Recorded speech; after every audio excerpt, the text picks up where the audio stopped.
Viola, are we ready? Okay. All right. Good morning, everyone. Welcome back to day 2. Fantastic day. We are going to go ahead and get started with our director's reports. And I have the honor of going first on the list. And so I just want to say again, how thrilled and honored I am to be in this position because it's like it was said yesterday, it's long overdue, and I I take my role very seriously, but I also want to make sure that we are working together as a team, and that all of Colorado is benefiting from our decisions, especially the future generations. So with that being said, I do have a few things that I have done, but let me first just say that in my area, we have not had a lot of snow, so our area is extremely dry. We've had a couple of rainstorms come through, but even after those storms have left, it still looks like it hasn't rained, so it's pretty dry in my area. So stay tuned to see what happens over the summer, and for my next report, hopefully I'll have more positive news of the climate in my district. I did speak at the Southwest Conservation District's the conference, their annual conference in March. I also gave an annual update at their meeting that they held in April.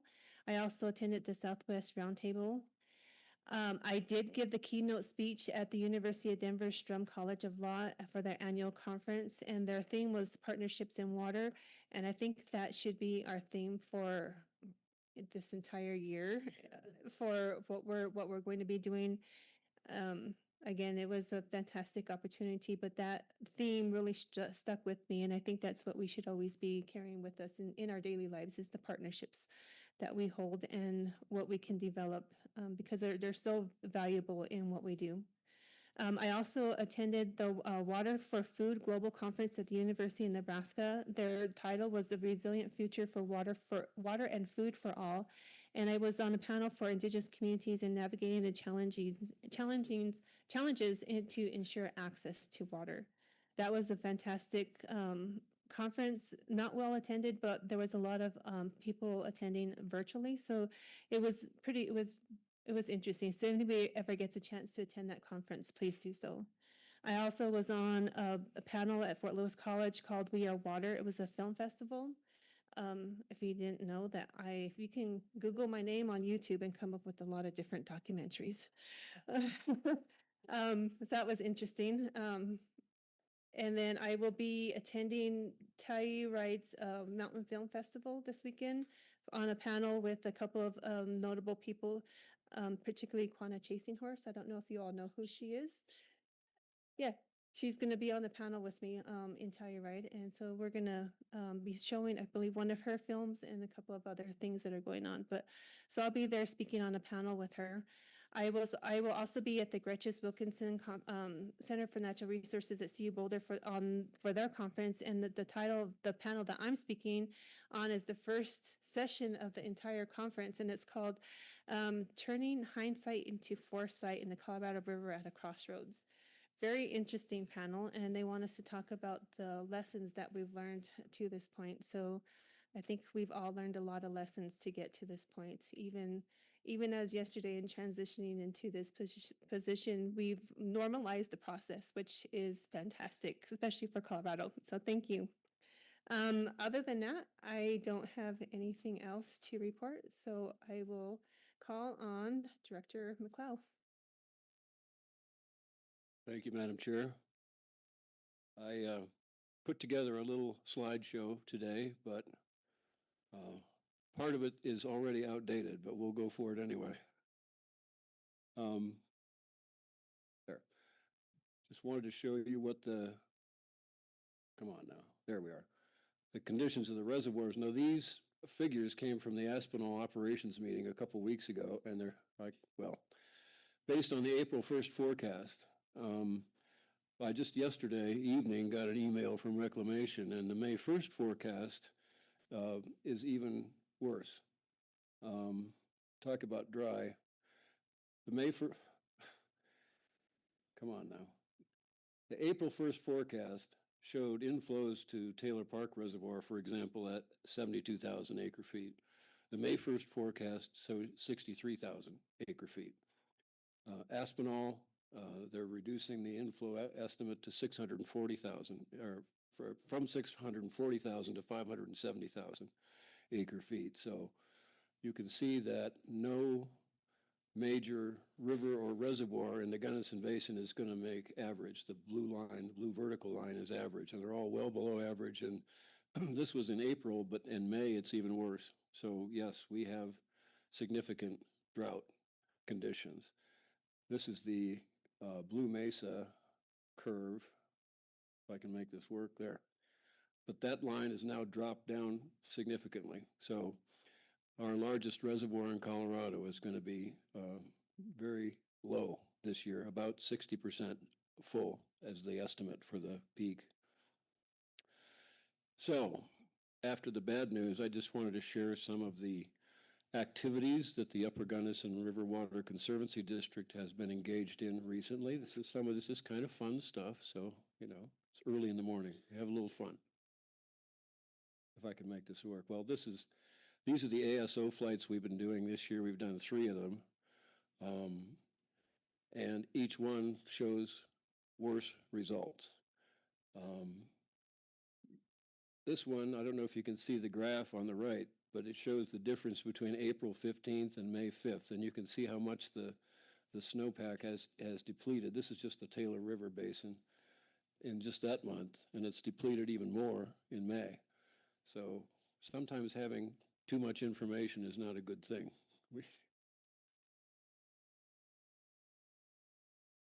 So you remember a couple months ago, I talked to you about our Wet Meadows program. So the staff at the district that runs that program wanted to get a little public outreach. So they had a film scheduled, Thinking Like Water. They had several hundred people in attendance. It was kind of fun. And they gave out door prizes and told about the Wet Meadows project. Amanda, who runs the program, I told her my slideshow was better than hers, but she didn't agree. She thought the movie was better. So. And then clean up the river in the spring. Get together with it's a club called Gunnison Wave. The district sponsored the event, paid for the expenses and the door prizes and the lunch. Go down and pick up the trash around the Whitewater Park.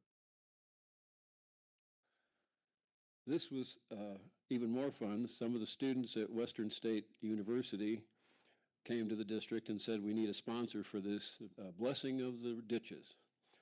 And so they had a little ceremony up there on May 17th. Got lots of people to participate. There's the list of everybody who came to talk. This is hard to work. There. We county commissioner and all sorts of interesting folks. And then their theme this year was no ditches, no trees. So they have a picture of Gunnison before the ditches with no trees, and now because we have the city ditches. That's how all the irrigation is done in the city of Gunnison. The city owns a ditch system, diverts water out of the Gunnison River with a very senior water right, and they have ditches that run all through the town that people can tap into to water their gardens and their lawns and help the trees to grow. If I can make there. And this is something we do every year. We have this book about the water cycle. We distribute these to all the first graders in the district, Gunnison, Crested Butte, Lake City. Typically, we will have some of our board of directors go to the schools, read the book to the first graders, and then every first grader gets a copy. After I put this together, none of our directors were available this year to go out and distribute the books, and we were short-staffed, so they drafted me to go and take the books to the first graders, and it was a slow news day in Gunnison, so the local newspaper picked up the photo. But look at how excited those kids are to get those books. It's really kind of fun. And that's it.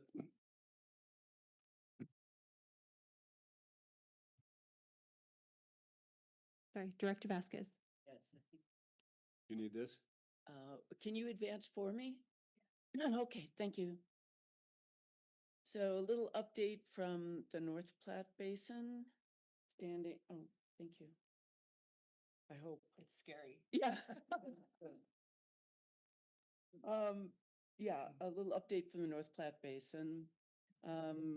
Last meeting, we had a pretty positive snow water equivalent.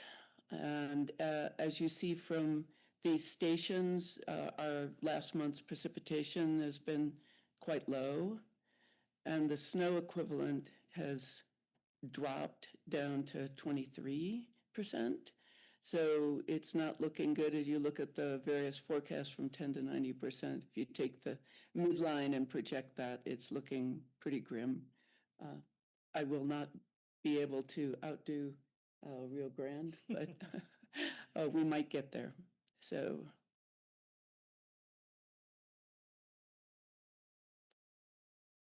I want to talk a little bit about storage. Since I've been on the roundtable in the North Platte since '06, the mantra there has been storage. We need more storage. I asked for some help, and this is a map coming from DWR's database. Each dot is a reservoir, and the size of the dot is constant. It doesn't indicate the volume. But here is a graph of the volume, and the top is around 7,000 acre feet down to 1. So a very steep drop in terms of the number of reservoirs that have significant capacity. You've seen and will see today water supply grants for increasing storage. The total storage volume, according to the data I received, is not quite 40,000 acre feet, but there's a constraint that's fairly unique, I think, to the North Platte Basin coming from the Supreme Court decision back in the 40s. It's been updated and modified a couple of times, 53 and 01, but that total allowed storage for agricultural purposes is constant and will remain so unless there's someone crazy enough to try and open up the Supreme Court decision. So that is 17,000 acre feet of water for irrigation purposes every year. That's the max. There's an interesting bit of history I wanted to share with you. In the paper in Walden in 1906, there was an article about a planned reservoir with based on money coming from an English group, and they were trying to buy up the land that would be inundated. And the land to be inundated was at most 40 miles long and 10 miles wide. And that would have inundated a good part of the north territory of Jackson County. I would not be able to get home. And what you see on the left is a blow up. As the North Platte proceeds to the Wyoming border, it goes through a wilderness area, the Platte Wilderness, which is a steep canyon, lovely whitewater rafting if we have enough water. And the red arrow is approximately where the dam was planned. And then zooming back out, about in the middle of that map, you'll see the town of Cowdrey. It's really not much of a town. There's only one incorporated town in Jackson County, and that's about 13 miles south. That's Walden. This is a post office and a few homes in Cowdrey, but that whole area would have been inundated. And the reason they weren't able to do that, it was for power generation, hydropower. The reason they weren't able to do that is there were unwilling sellers. So that saved us from Lake Cowdrey, I guess. So there is a tiny Lake Cowdrey that is for piscatorial and irrigation purposes, but that is it. I am going to follow on Lauren's story of her trip and your trip. I did a 4-day trip on the San Juan in the territory of my chair, and I just have a few pictures. We started out in cold but clear weather. The little tent in the background was home. The picture on the right, of course, was the camp kitchen. We had 3 boats and about 20 women on this trip. Got to visit River House and some other petroglyphs and pictographs along the way, and also really enjoyed seeing some of the rock art that nature creates on the big cliff faces that we visited. And although it started out clear, as you can see in the photograph on the left, we ended up with rain and wind, so much wind we were eating sand for dinner. It made it a little difficult in the Ducky to make headway on the last day, but it was a great trip. And that's all I have. Thank you. Thank you. We'll go ahead and move on to Director Wind. Thank you, Madam Chair. If I could have the clicker.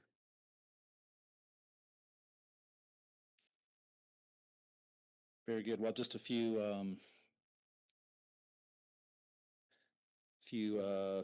things related to South Platte that came to mind. Perhaps if we can back up one.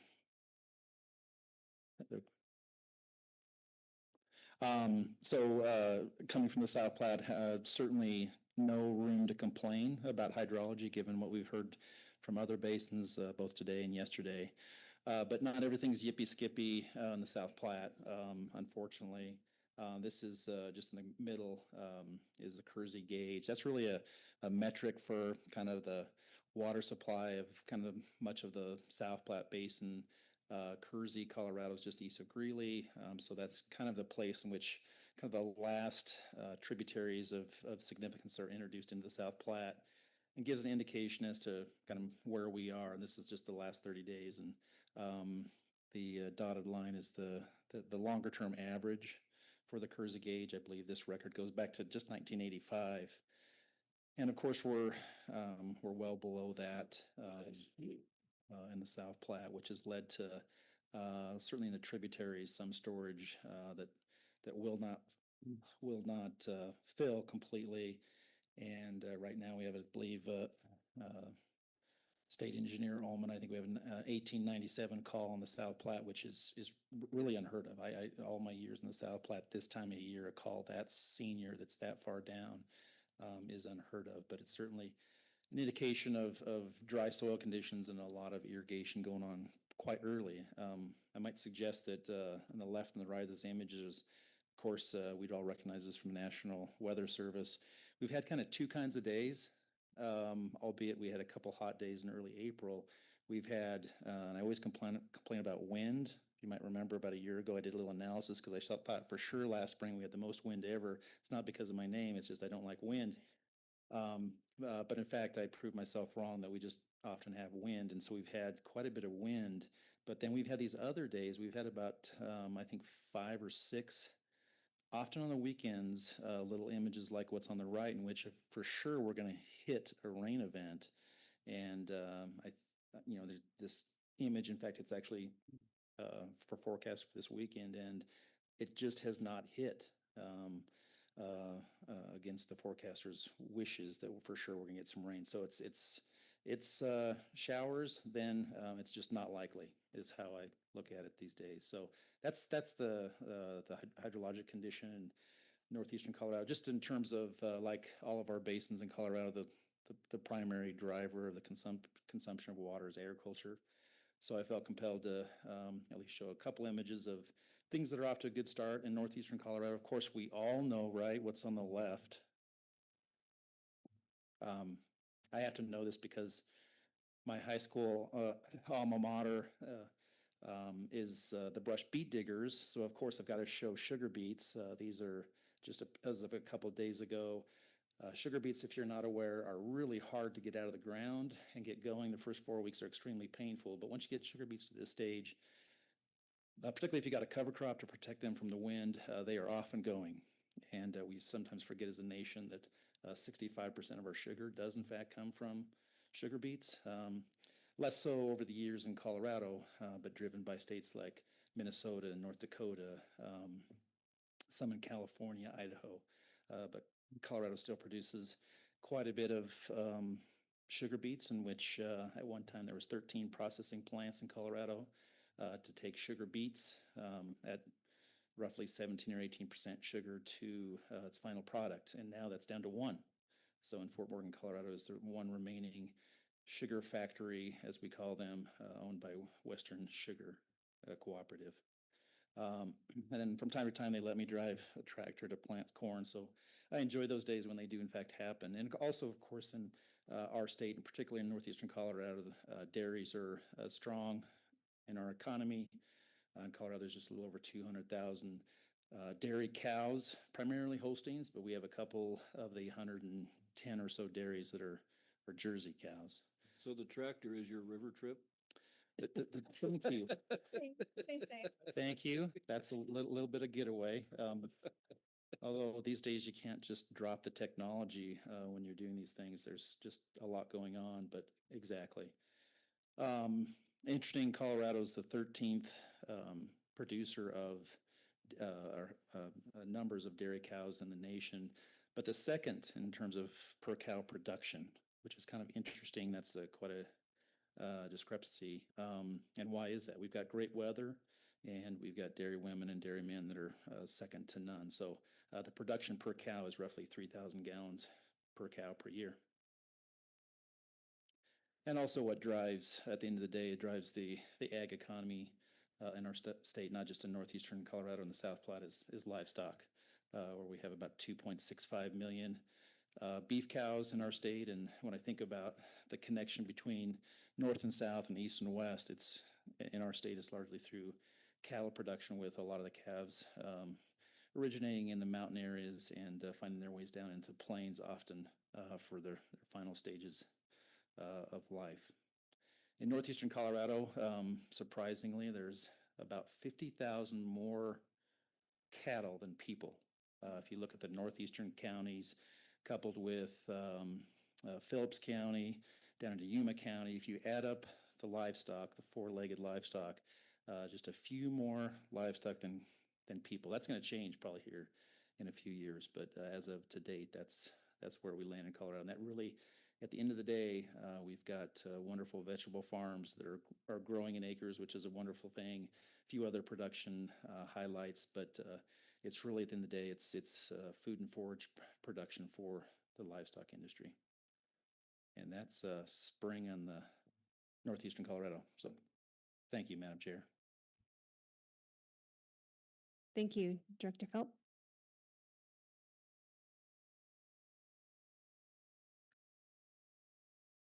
I was thinking the same thing, Director McLeod.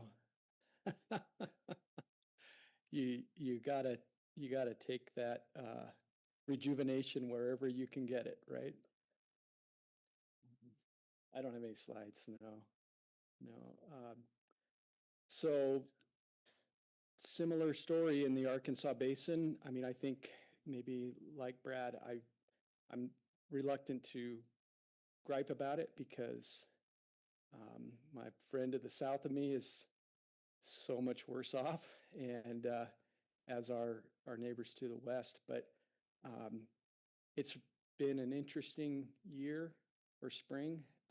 I honestly don't know. I have a formula that I've used, a SNOTEL site formula that weights the different sites differently to figure out our percent of average for snow water equivalent, and it's not working. I can't make it work. We have a couple of gauges that are showing 90-some% and a key one that's showing 0, and it just doesn't make any sense. Coming up through Leadville Tuesday afternoon was much more instructive and indicative, and I think we're well below average, but there's actually more up there than I thought. And I've talked before about our flow management program that we have, and the fact that we have Trans Mountain Water, and we have upper end storage and terminal storage where we can recapture water that we release for non-consumptive beneficial use. So we're well situated, I guess, for years like this. And I think you've heard me talk too about the fishery flow side of that program. It's kind of counterintuitive when you think about the challenges, I mean, we heard about it yesterday with the Shoshone discussion, that the challenges to cold water fisheries when you have less water, hotter temperatures, that kind of thing. The Arkansas has been interesting as a wild brown trout fishery. You know, the top end of the optimal temperature range for brown trout is like 67, 68 degrees. So they're actually, in some ways, you know, they're on the high end of a cold water fish. Let's just put it that way. And so that being, say, 85% of our fishery is brown trout. We don't go into, we've never gone into fishing restrictions or anything like that in the summer.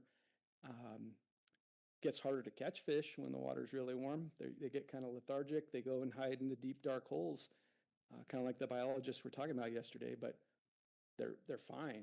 They're adapted to this kind of thing pretty well. But anyway, it's interesting that in the spring, when we have brown trout fry emerging from their nests, we have insect hatches that are really important for the more mature fish to really bulk up to see themselves through the high water. What our flow program calls for is a reduction in flows to support the fishery. And the optimal flow range is a mere 250 to 400 CFS. With the, nature has, you know, the strongest hand in all of this. And this year has really helped keep the flows low this spring, but so have the water management community. And I've talked before about how we have periodic calls, coordination calls, where bring, you know, the Bureau of Reclamation, Southeastern, Colorado Springs, Pueblo, Aurora, together to talk about their plans, their needs, and how we can maybe sort of integrate their needs in a way that also satisfies the needs for non-consumptive beneficial use, particularly fisheries and recreation.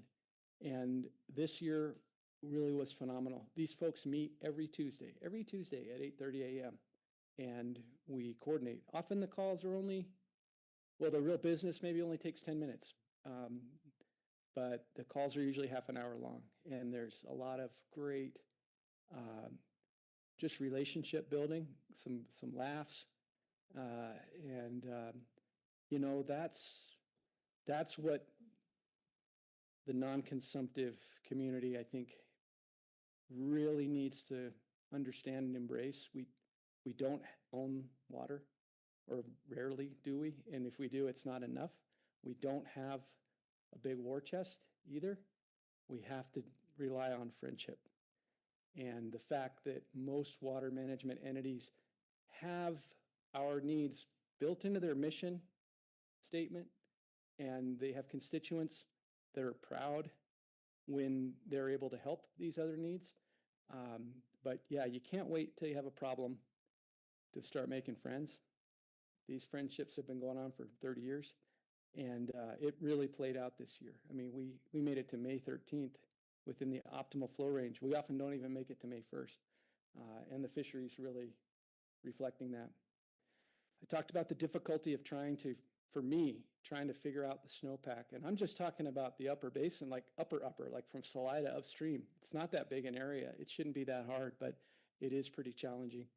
And to me, it just reinforces, I don't remember the bill number, but the bill that passed that's going to, you know, help CWCB sort of pull together all the data in a more of a one-stop shop, and hopefully also maybe advance the recognition that new technologies can help us do a better job, I think is really important.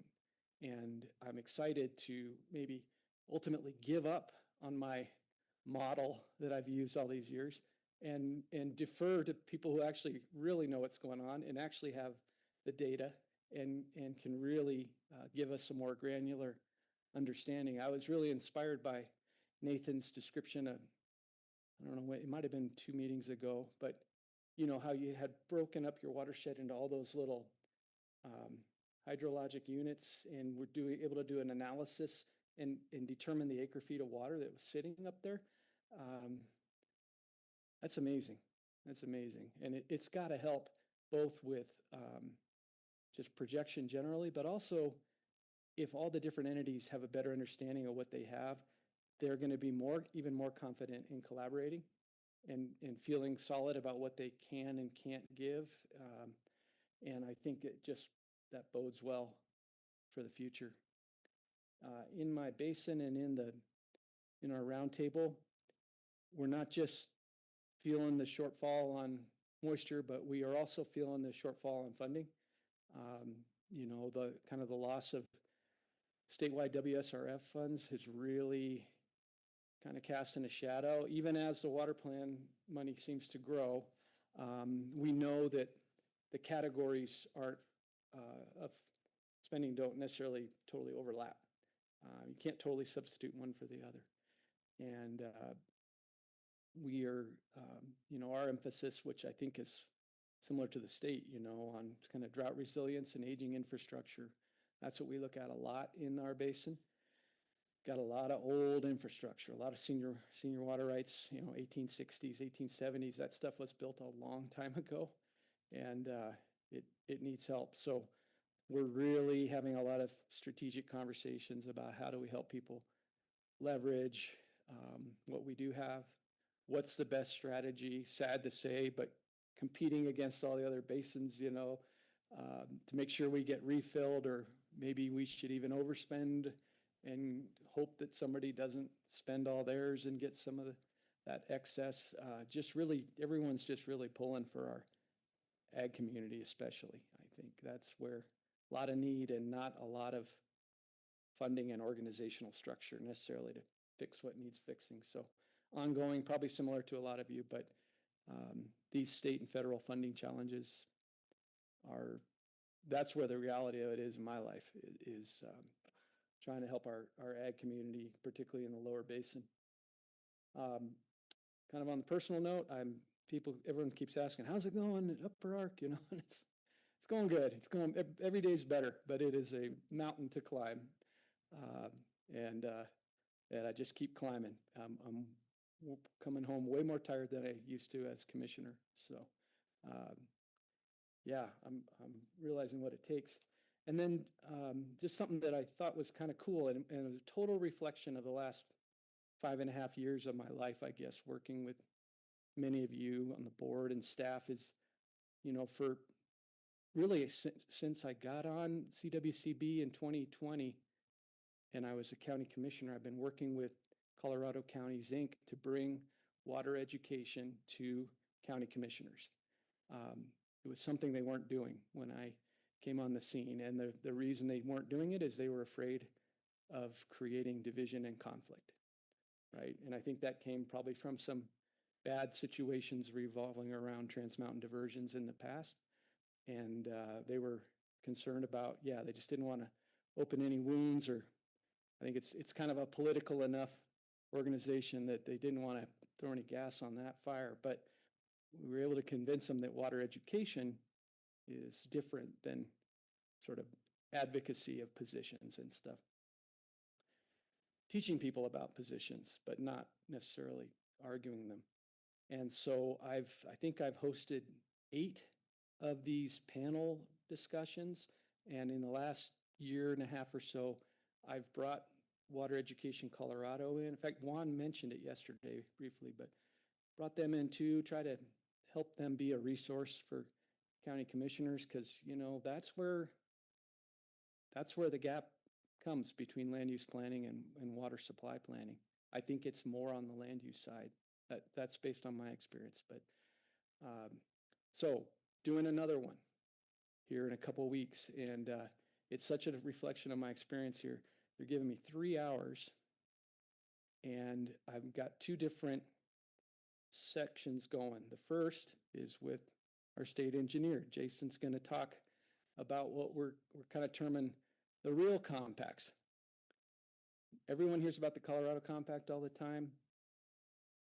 It's almost in some ways like it's not really a thing, right? We talk about it all the time. It's this boogeyman off in the distance, but it doesn't actually affect water administration in Colorado in any really tangible day-to-day way. But I've asked Jason to talk instead about the South Platte and the Republican and the Arkansas and the Rio Grande. I mean, these are basins where we live with compact administration every day. It's very real. And so I'm really excited for that. And I think when you think about those basins and the number of counties and the fact that every county basically gets the same number of commissioners, whether they're, pretty darn big or they just have a few thousand people, right? You got 3 commissioners in your, 1,500 population? Under 1,400, yeah. So anyway, this is going to directly speak to quite a few commissioners.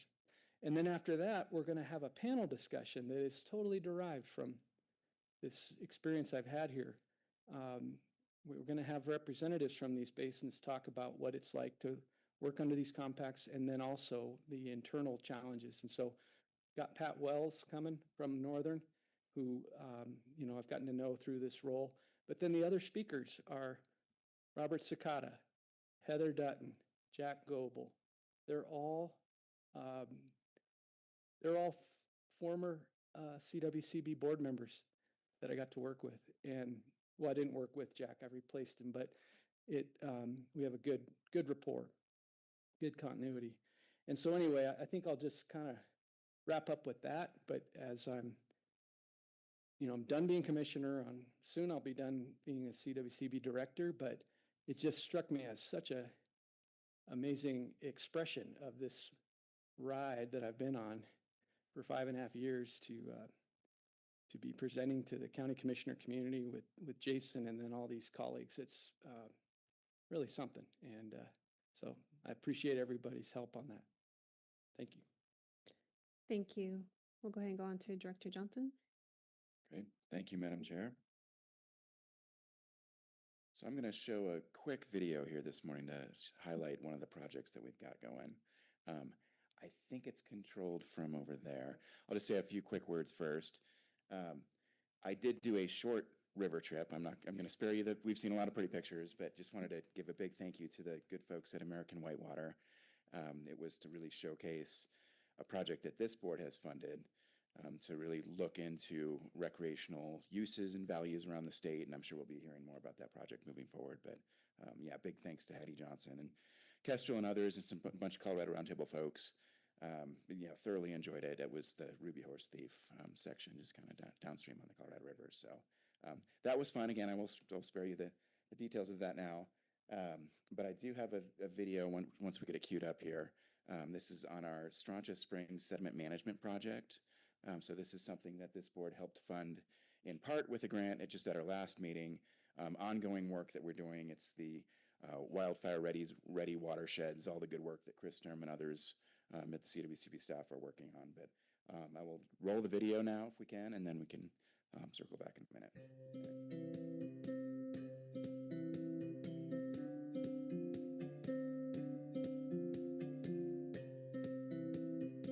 I'm Allison Witheridge, the Watershed Planning Manager for Denver Water. The Strontia Springs Watershed Management Program was established in 2019 as a new idea for addressing sediment accumulation in Strontia Springs Reservoir. Sediment accumulation threatens hydropower generation, water quality, infrastructure integrity, also storage capacity. Metals and other contaminants bind to sediment, and as the sediment accumulates in the reservoir, those contaminants also accumulate. All of that means that it is more expensive to treat the raw water to create drinking water and more effort to do so. So Denver Water approached Jefferson County Open Space with the opportunity to partner with them on the Strontia Springs Sediment Management Plan. And we were really excited to take advantage of this plan because it helped us achieve some restoration goals that we had specific to wetland habitat, while they achieved their goals specific to sediment retention. These are really simple structures, but animals have been doing it since the start of time. But what we're dealing with right now is a changed environment where we're dealing with impacts of a history of agriculture, of ranching, changes in the watershed dynamics. So we're reintroducing these types of tools to improve our water system and those around us. These structures are considered low-tech process-based restoration, which means that we're working with the ecosystem to capture sediment, improve the health of the stream and the resilience within the watershed. They are made of natural materials such as wooden posts, lumber, willow branches, logs, rocks, etc. And we're really trying to set up nature to do the work in the future. Success for these projects really looks like reduced sediment to Stranger Springs Reservoir, sediment that is stabilized within the stream, that reduces bank erosion, that increases the groundwater level so that the root zones of these vegetation can reach it, in addition to habitat. Based on the results after just 1 year, we are reaching that, and we hope to increase the number of these projects, the number of partners, the number of locations throughout the watershed to build resilience across all of our systems and share what we've learned. So the initial findings of this project have been better than we ever assumed. We've seen an incredible amount of sediment being retained. We had less maintenance after the first season than we expected. And we're also really excited because we've learned from this, and we can also take these initial findings to apply them elsewhere. So I see this as a pioneer project because it's the first of its kind where we're really looking at a 50-50 partnership with Denver Water. We're the first partner to look at ways to use this type of technology across this watershed. So we are using their skills, their expertise, their connections with engineering firms to also educate our staff and also the community at large at ways that you can use low-tech restoration efforts to better the watershed, better the environment as a whole. Another reason this is a pioneering project is the amount of partners that we have and that we really need to have. Denver Water only owns 2% of our watersheds, and so we really need to work with partners like Jefferson County Open Space, like the U.S. Forest Service, and other entities such as Jefferson Conservation District to even do work on private lands. I'm really proud of the partnerships that we've created through this program, implementing the plan. Kicking this off with Jefferson County Open Space has just been an amazing experience, and I'm really looking forward to expanding the program with other partners. Great, thank you. And thanks for bearing with me on that. Just wanted to show something positive this morning to build on Madam Chair's statement kicking us off, on partnerships in water. I think this is a really good example of some of the good work that's going on. So big thank you to the board, obviously to our staff, Denver Water, Allison, and others who are doing a lot of this collaborative work, building on a lot of the things that Chris Sturm has done and others. So I will leave it at that with that project. Just a few other quick updates as to the Metro Basin Roundtable. At our recent May meeting, we've been working to really reshuffle our membership. Turns out that we had actually unintentionally expanded our membership beyond what was legislatively appropriate per the statute, which we found out from talking to Russ Sands at the time, other water supply planning section folks. So we've been working to rebalance that to make sure everything is kosher with the statute and whatnot. So that was one of the main pushes. I think I mentioned this last time as well. We have been putting a fair amount of effort into prioritization of our projects to really be as strategic as possible with our funding. A lot of conversations over the years. That's really been coming to a head over the last few months. We don't have it all figured out, I'll say, to be perfectly honest, but I think a lot of good conversations, a lot of good work.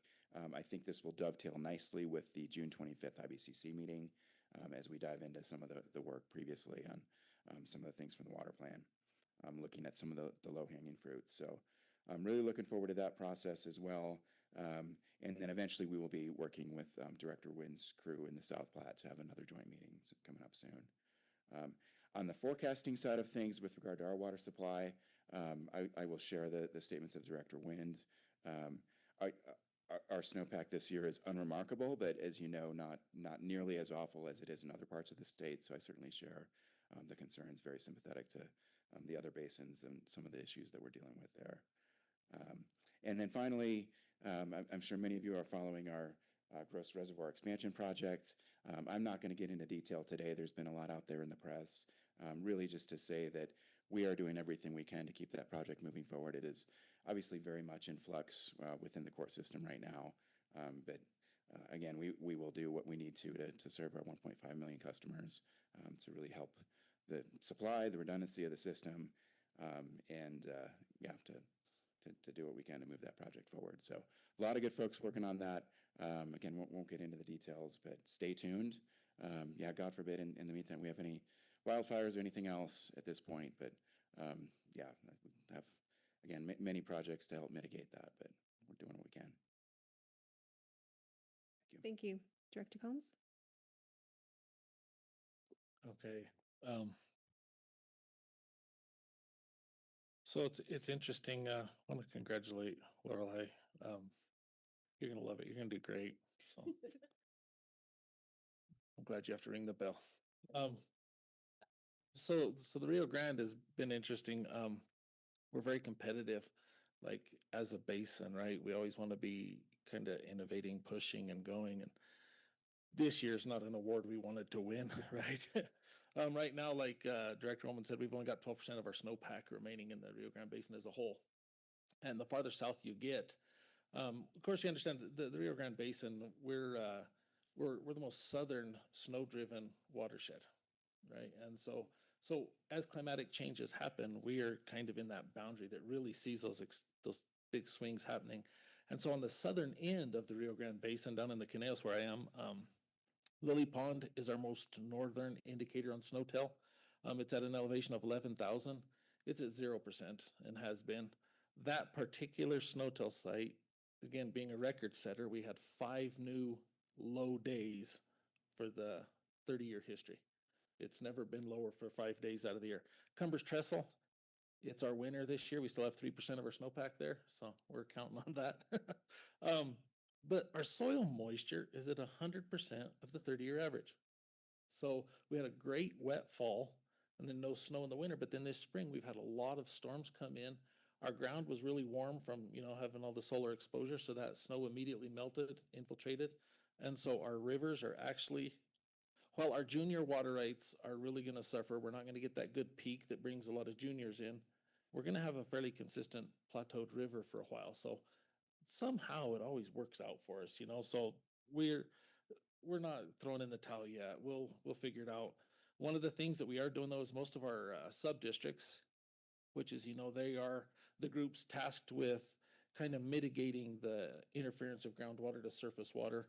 And so a lot of them are really working hard to stay within sustainability limits. So a year like this is going to kind of test our resolve a little bit, so do you remember in sports, your parents used to always tell you, you can either win or you can learn? This might be one of those years we're learning a lot and see just how well we've done.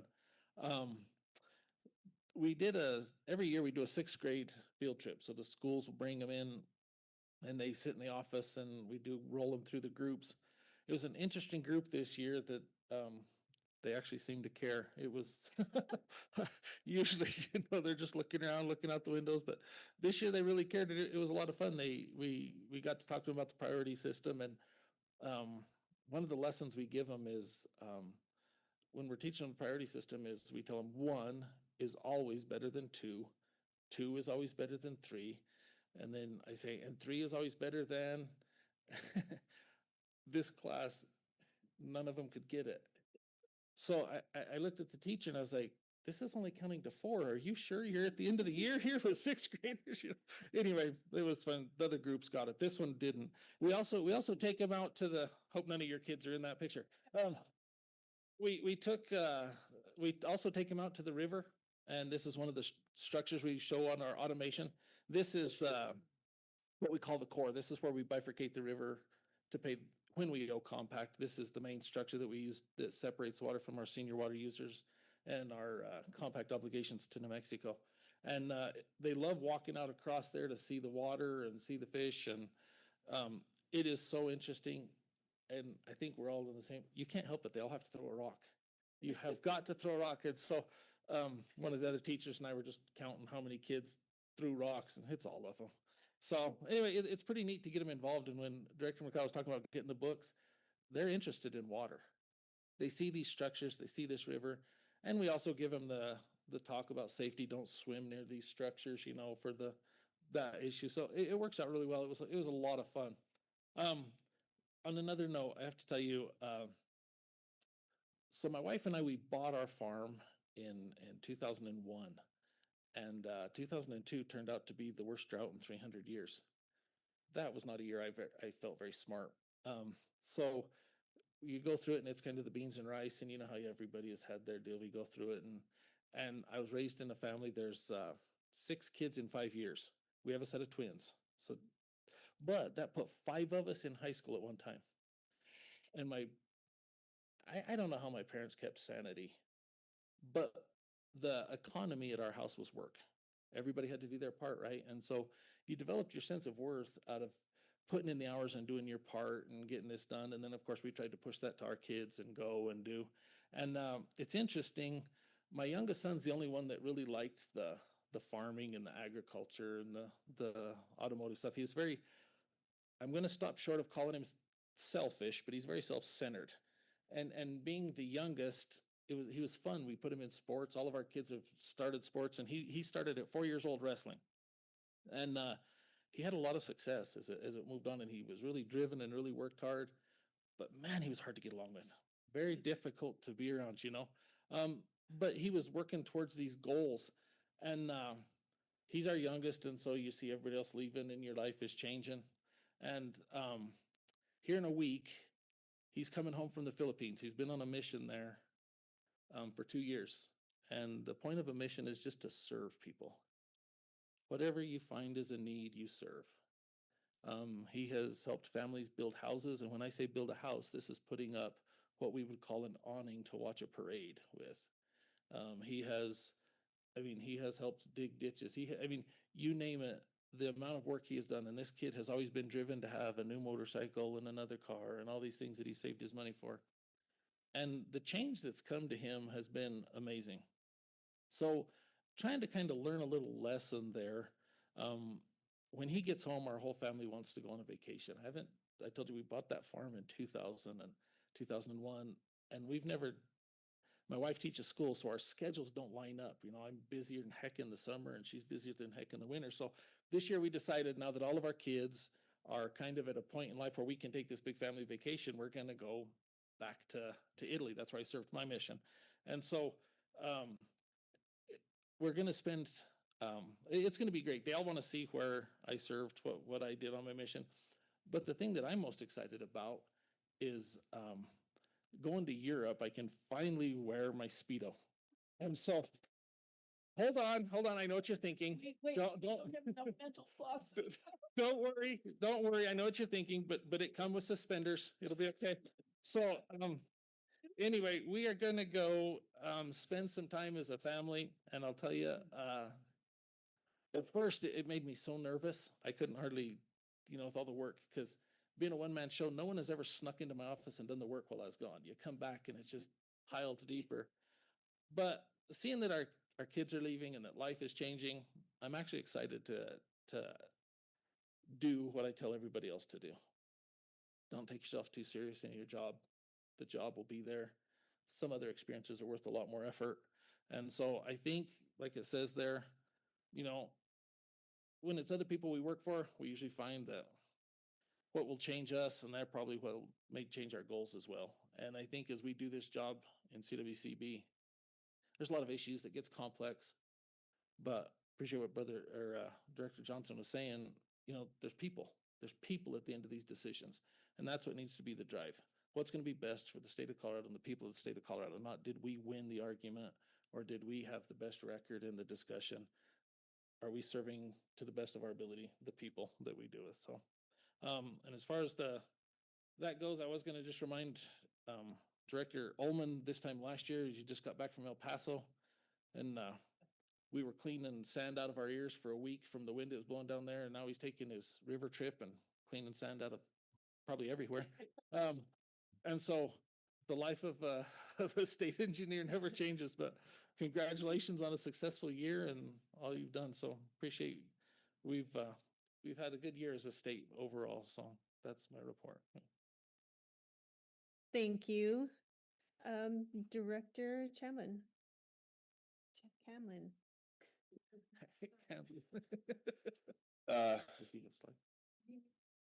Hopefully my videos work, because I don't have a plan B. They'd said, first of all, I'd like to welcome everybody to our basin. Steamboat is a great representation. It's a little bit of a falsehood, because you get here and it's green and beautiful, but we're dry. On our ranch, which is 90 miles west of here, we don't rely on SNOTEL and all that because it just doesn't tell us anything. So we've got our own moisture sensor set up and rain gauges and so forth. And we're at 47% of normal right now. So we're dry. We're gearing up for a pretty tough year. So that being said, I think we've got a conference in this hotel every month all summer long. I mean, Cattleman's is next month. I think the Superior Livestock Auction is the month after that. Then we got Water Congress. I'm trying to think. So I'm going to spend a lot of time in this hotel in the next couple of months. But at any rate, glad to have everybody here. I wanted to highlight, there's several projects going on in the basin that are really, really good projects. One of the conversations that we had at dinner last night was, a lot of these little guys are kind of getting left out in the cold, and there's some programs, that are coming up to help some of them. But one of the projects that I wanted to highlight out of all of them, I can't remember. I think there was 15 or 16 of them that we've got going on. Is the Norville ditch improvement. And it's, it's a little small outfit, it's, something you don't hear a lot about because they're a little guy. But in my opinion, these are the guys that really need some of our help. I think that was one of my biggest frustrations when I got on the roundtable was they were doing all these feasibility studies and stuff like that. And I like to see a little dirt moved in and actually do some good. So, this was a really good project that I thought, we could highlight. And I apologize because the pictures aren't very good. We had to pull them off of a different slideshow and put them on there. So kind of struggled a little bit with that. But they're only irrigating 600 irrigated acres or whatever and 30 CFS. But, every little bit counts, especially as dry as we are here. So, this is one of the projects that I wanted to bring up. This is after it was finished. I guess I can go back if I need to show the original, if it'll work here. Yeah, it's not going to work now, but oh, there we go. It's kind of hard to tell, but it was just a wooden structure, that they farmerized over the years or whatever, and that's what they've got now. So hopefully they'll get another 50 years out of that. So Tuesday, we had another project that I'm getting ready to, on the next slide, is the Maybell Ditch. And Tuesday, we took a tour. We had the recovery program come and do a tour with us. And I think last year and the year before, I think I did like 7 or 8 tours every summer. I'm kind of hoping this is my last one for a while because I've hiked up that canyon a lot in my life and I'm tired. I mean, it's a 1.3 mile hike up there and it's a pretty good deal. So I'm really hoping that I can get this. I'm really hoping that this video works. There we go. So this was taken in April. We went up for our final inspection. You can see the diversion structure that was built and then the ladder system for the fish and the structure integrity. And it's beautiful. It's natural. I mean, then you got our new head gate, which I don't know if you've ever seen the head gate that was there before, but we're literally to open the damn thing, we'd have to, tie a rope around somebody's waist and shove them off the side with a hammer. I mean, literally we did, and they'd beat on it while somebody turned the crank.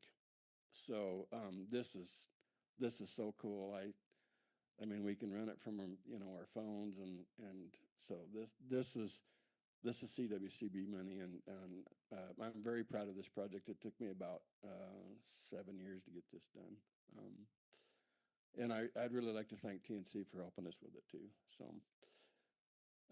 I guess if there's some people that would like to take a tour, I've heard yesterday that there were some more people that wanted to do that. I would do another tour if we needed to, but I have taken a trip up that canyon a lot. So, this next video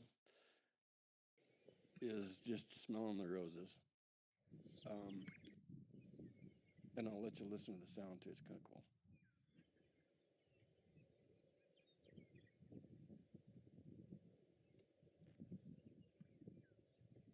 So this is a lek that's on, actually, it's a CPW lease that we have. It's that pasture is about 12,500 acres. And it's got this lek here is it bounces between the largest and the second largest in the state, back and forth. They just kind of battle back and forth. I'm not sure. I think there's about 100 birds there, maybe two. I don't know. There's a lot of birds there. But I had a couple of videos that were actually better, but they were so long I couldn't get them to work. So we did this one. But it's so nice to be able to work in this environment and just you get busy, you know, and a lot of times you drive by. I drive by this lek almost every day or whatever, and it's just nice to stop and just sit and watch the birds. And we all need to do that on occasion. So with that, you know, I'm done with my report. Thank you, Director Hawes. Yes, can you pass me the clicker?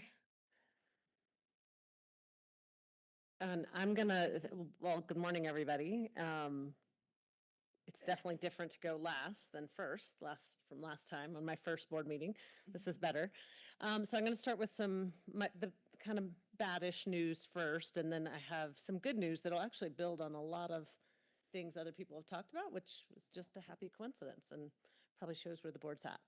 So wanted to start with talking about the Colorado River Basin snowpack, but you've got the whole basin here, the whole state here. You know, in March, we didn't look so bad. It was looking like it was gonna shape up to be a decent year. And then by May 10th, we were looking at a very different scenario. And you can kind of see the Colorado River Basin is kind of in the middle there, South Platte doing a little better. And then, of course, the rest of the state in red, not what we wanted to see. And I wanted to just, you know, reflect on a lot of people have mentioned soil moisture and runoff efficiency. This is certainly our new reality. And it's scary when you live in these communities where, you know, if you have a bad fall, it can just negate your entire snowpack and you've got this tax on your water supply every year. And that really is something new. And I mean, we've all been doing this a long time, and to see this kind of change over the last 10 years and you think about wind a lot more, you think about soil moisture a lot more than you used to. And I did want to just reflect, well, I'll get there in a second. So, you know, we're also looking at the next 90 days. It's not looking that promising. So we'll just all hang on, and really everybody's watching, you know, fires, and we've already had a fire in Summit County. So, you know, it's early for that, and hopefully we'll get through the season without more fires, but it is looking a little scary. This is kind of a fuzzy map because like I think Mike said, you know, I kind of pulled it from some other things, but this is the Colorado River Basin Drought Monitor, and you can kind of see it's not looking so good. You've got that blob and red blob in the kind of western part of Colorado, but then down in the lower basin also not looking good, which drives the whole system. Lake Powell is at 31%.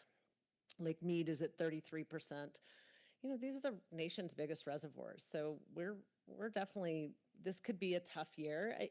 Who knows how that'll impact negotiations too. I think about that a lot is, will that drive people to work together, or will it, you know, sometimes when you get those really crisis years, you end up moving the needle a bit more than you would otherwise. When everybody's kind of like, oh, it'll be fine, people are less likely to move because they want to get as much as they can. So this is just, again, that kind of seesaw that we're on in the Colorado River Basin. So I wanted to, I think, let's see, my next slide. Oh yeah, okay, so speaking of Maybell, so normally, I like to report out as a director's report on what's happening in the basin, and I've got a email listserv I'm trying to build to, or a list to reach out to people in the basin to hear what's top of mind. And like I met with April Long a few weeks ago to try to understand what's happening in the Colorado River main stem more and just build that connection so I can report back, because it is a diverse basin. You've got the headwaters resort communities all the way down to Mesa County, they're all very different. So nobody had any news to share. I think everybody's watching the snowpack. So I thought I'd take a different tact, and I did not coordinate this with Director Cloud, but building on the theme of partnership, I wanted to report out on just the kind of the power of partnership. And I'm going to kind of tap into some of the work that we're doing. Like some of this is coming from my day job at the Nature Conservancy, but I want to start with, so TNC, for those who don't know much about the Nature Conservancy, we work around, there's like 6,500 employees. We work in 65 countries. I think we're the biggest environmental group in the world. And so, we think about a lot of different things. And Director Cloud is on our TNC board here in Colorado. But we just had, so we have a magazine that comes out like 3 times a year. And it has a feature on the Colorado River Basin and our work here. And I just wanted to, I'm gonna implicate some of our fellow board members here. But the title of the article is "A River Runs Through Us. The Colorado River cuts through landscapes that are as rugged and diverse as their inhabitants. Now in the face of historic drought, its people are coming together to tell a different story." And so I think we've got, it tells the story of Maybell. And so it's got Mike Hamlin and his wife and some beautiful pictures, which I've brought copies for you. It's also got pictures, it's also got the story of our work with Northern in Kawanichi Valley. So again, some of the stuff that you mentioned, Greg, of low-tech process-based restoration, that's some of the work we're doing in Kawanichi. It also tells the story of the Hickory Apache Nation Project, which is a project between New Mexico, Hickory Apache Nation, and the Nature Conservancy, as well as some of our work in Mexico with farmers working to do crop switching in Mexico. So it's just a reminder of just the power of our ability to come together and come up with solutions and control our own destiny. And then on a very different note, I want to thank Brad and others for, we had a delegation from Mongolia come to Colorado to learn more about our water issues. And so we've been hosting the delegation for most of the week because they're coming to learn about issues here and how do we do water management and what lessons can we learn. They're trying to develop their economy, but they're also trying to figure out how to do it right. And so we had Sean Cronin come the first day to speak about some of their work. We met with Grand County. Kat Weissmiller came to talk about the CWCB's work. The River District came to talk about their community funding partnership. Northern, Brad and as well as Esther came to talk about some of their work. We went down to the Windy Gap pumping plant, and then our legislators came. And it was fun to celebrate some of the amazing work that we do here in Colorado and just these partnerships that are so powerful. And at the end of the day, it all comes down to people, and it comes down to relationships, it comes down to partnerships, and our ability to control our own future and come up with solutions that can work for all of us. And I hope that's what this board will continue to do. I'm proud to call Colorado home and the many different projects that we get to work on together. And I've just really loved nothing more than a win-win-win and strange bedfellows. So I will end on that note. I think that's my last slide. Yeah. Thanks. Thank you. So I'm really glad that the theme of partnerships in waters kind of resonates through everything that we do. And speaking of that, I want to thank Director Combs for his leadership in this role as the chairman for the past year and having me as his vice. I think we were a good team with each other and kept each other on track. And I know yesterday I didn't say much about his leadership because, I mean, he's always with me and always, sitting next to me. So it didn't seem like he was leaving, or I had to say much about him because I tell him all the time how good that he's been doing. And I know I heard it last night as well too, and yesterday and his leadership roles and what he has done for CWCB. And so again, I just want to publicly thank him for what he has done in the chairmanship for the past year. So thank you. Thank you. And so with With that, we're going to go to our morning break, but because we still have a long schedule, I want to see if everybody is okay with taking a 10-minute break instead of a 15-minute break. Okay, thank you. We'll be back in 10 minutes.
Okay, we're just gonna wait for the directors to file in and get seated.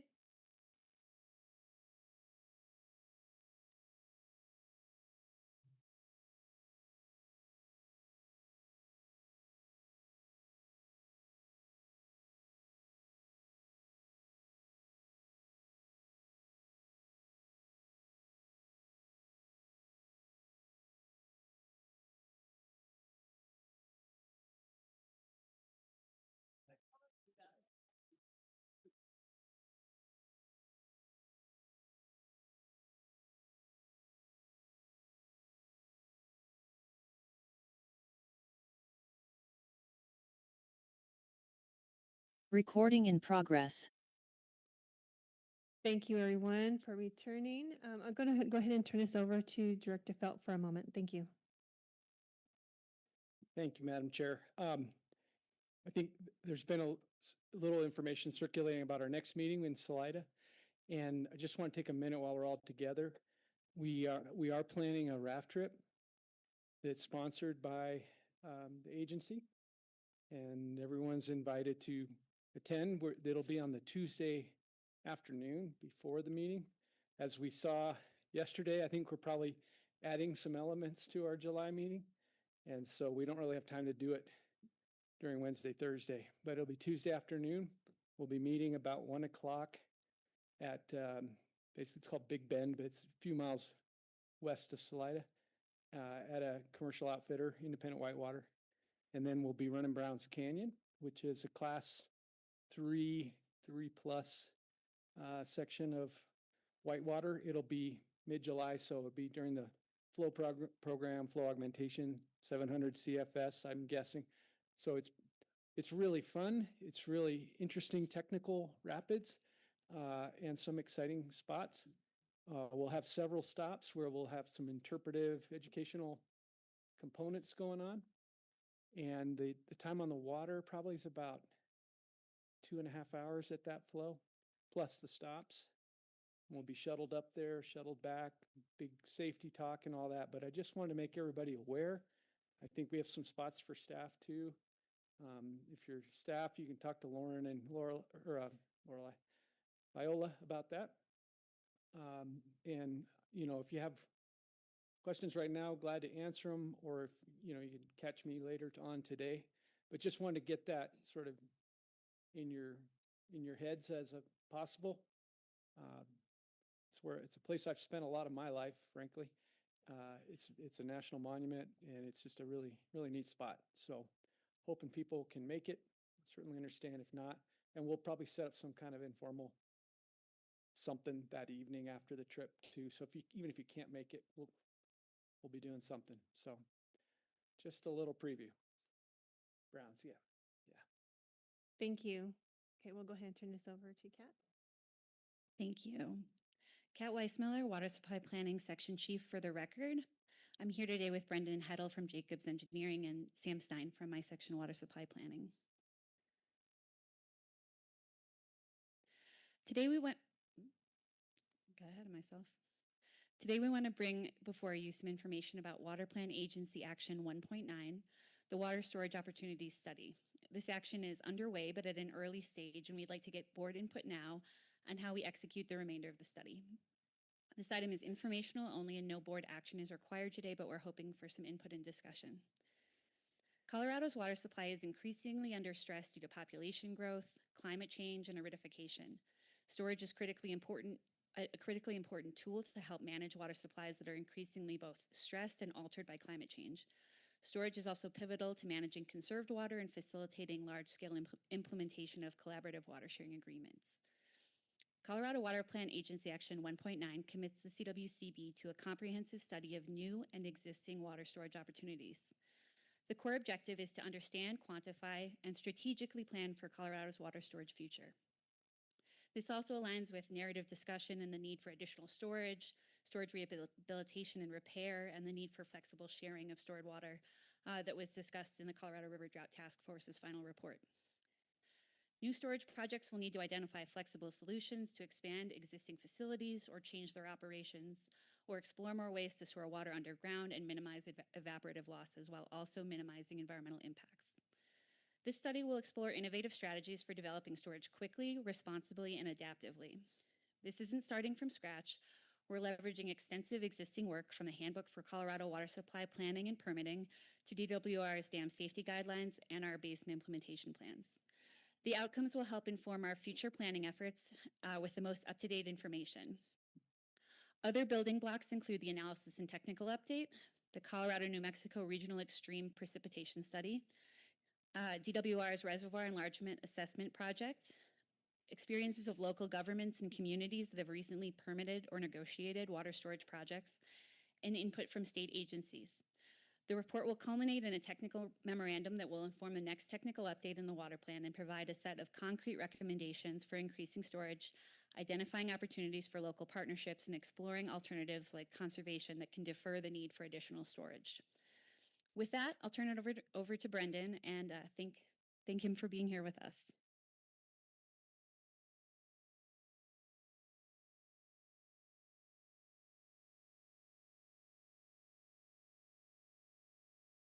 Thank you. My name is Brendan Heddle. I'm with Jacobs Engineering. Just want to say that we're excited to work on this study with the CWCB and appreciate the chance to be here. I'm going to give a quick overview of our efforts here. This is a study that we just got going on a couple of months ago. We started at the beginning of the year, and it's a kind of a logical progression of tasks that build on each other. And I'll get into a bit more detail of each of these tasks in a second, but just for overall schedule, we're going to start with, or we started with task 1 of the study, which is characterizing existing storage in the state. We just wrapped up that effort actually the end of April. Task 2 builds upon that, and it's looking at future opportunities for storage in Colorado. Towards the end of the year, we'll move into task 3, which is evaluation of storage barriers, opportunities, and some challenges that will qualify based on everything we looked at in tasks 1 and 2. And then into the kind of early part of 2026, we will work on some recommendations that came out of the study effort, as well as documentation of everything that we found. Okay, so just focusing a bit more about how we're approaching this study. Like I said, task 1 is looking at existing storage in the state. The goal here really is to quantify existing surface and groundwater storage volumes. I'll note that previous efforts, such as the 2019 storage study that was part of the previous technical update, got into this a little bit, but it really focused on surface water storage. And this time around, we're layering in groundwater as well and taking a closer look at the dam safety database that kind of informed a lot of this data. For surface water storage, like I said, we're basing our data on DWR's dam safety database to quantify existing storage volumes for both jurisdictional and non-jurisdictional facilities.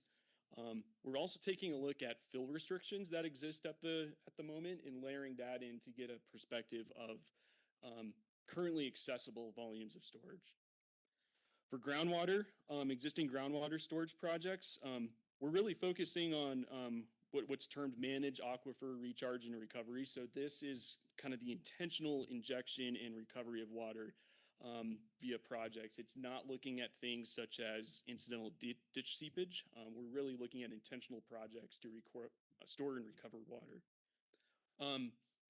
To look at groundwater storage volume potential, we're leveraging past studies and sources such as the Colorado Groundwater Atlas that really looked at aquifer volumes and characteristics to give us a perspective on what is the potential aquifer storage volumes that we could work with. And then we're adding in some context around if storage volumes are more applicable to, say, short-term or long-term storage applications to kind of give a sense how useful storage volumes in groundwater systems are. So we're just about getting going here on task 2, and this is looking at quantifying a range of potential future storage and surface and groundwater storage projects. So this is looking at things such as new projects, new storage sites, dam rehabilitations, storage reallocation from flood to active storage, reservoir expansions, new groundwater storage, new managed aquifer and recharge and recovery projects, that sort of thing. And we're really wanting to be informed by a wide variety of data sources. So we'll be looking at things such as the CWCB's projects database, basin implementation plans, taking a look at conditional storage water rights that are on file, the dam safety database again, as well as the reservoir enlargement and assessment project. We're going to look at all these sources and try to cast a wide net to inform what are potential future storage projects throughout the state and throughout different basins. I'll get into this in a bit more in a second, but part of this effort in task 2 of looking at future storage is to kind of categorize them into a range of low, medium, and high storage volume thresholds to kind of give a spectrum of what could be possible. So building on that, moving into task 3, we're going to take a closer look at historic barriers to implementation of storage projects and note some considerations and strategies maybe to overcome some of those barriers at a qualitative level. And a big part of this effort is actually going to be looking at some case studies of existing storage projects. And we'll talk more about this in a second as well. But using these case studies to explore benefits and challenges and things that worked well, things that didn't work well, and what we can learn from them.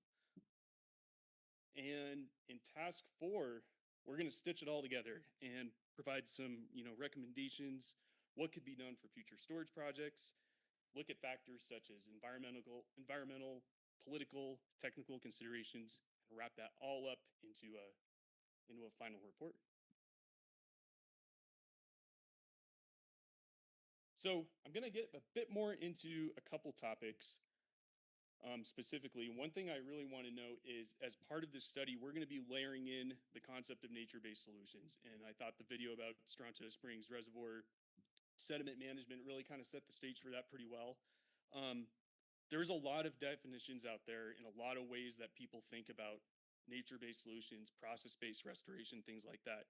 For this study, we are really thinking of it as strategies that enhance, protect surface and groundwater storage that simultaneously benefit people and nature. So these are examples of things like sediment management strategies or managed aquifer recharge and recovery that benefits environmental flows, for example. We're noting these qualitatively in the study. We're not going to quantify them as we feel these are strategies that really complement other surface and groundwater storage projects.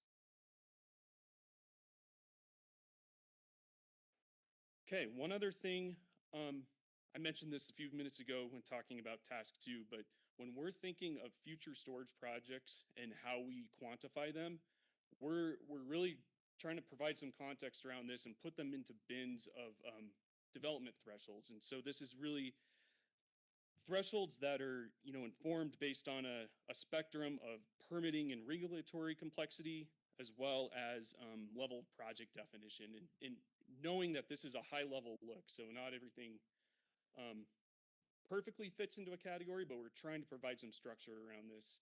And you can see on this figure here, on the left side, we have maybe lower permitting and regulatory complexity, higher project definition, and then as you move to the right, we get to less project definition and maybe a bit more complexity. And so that kind of gives the span from low, medium, and high volumes that we'll try to quantify at future storage projects.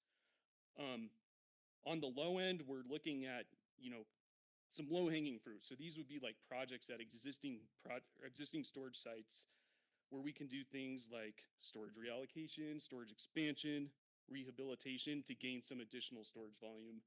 These are things informed by, for example, the projects database that have some level of definition that we feel can neatly fit into that low volume.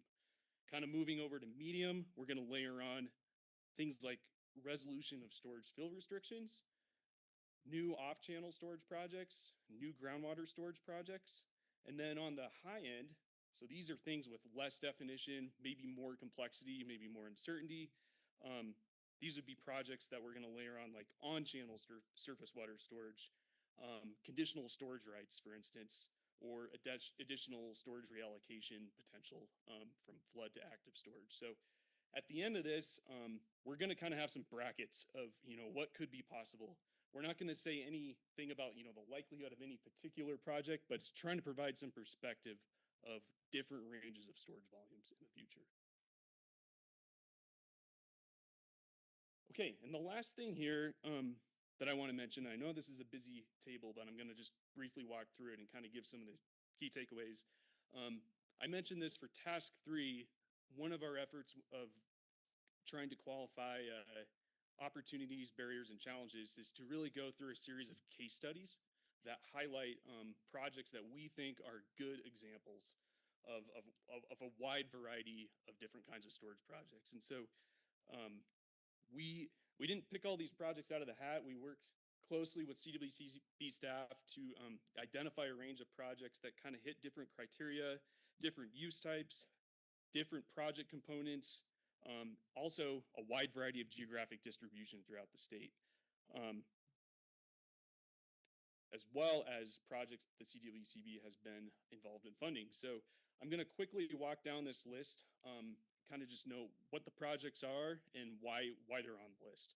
So at the top, Chimney Hollow Reservoir. This is an example of a large municipal surface water storage project that CWCB has helped fund. Whitewater Mule Gravel Pits. This is for the city of Grand Junction in the Gunnison. This is an example of maybe a smaller municipal storage project that also uses gravel pit storage. So that's kind of a unique characteristic of that.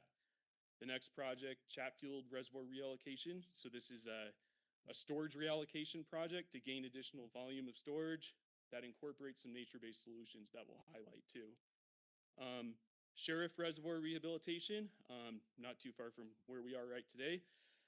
This is an example of a dam rehabilitation that the CWCB has funded to ultimately remove fill restrictions on the reservoir and gain back a lot of storage in that existing facility.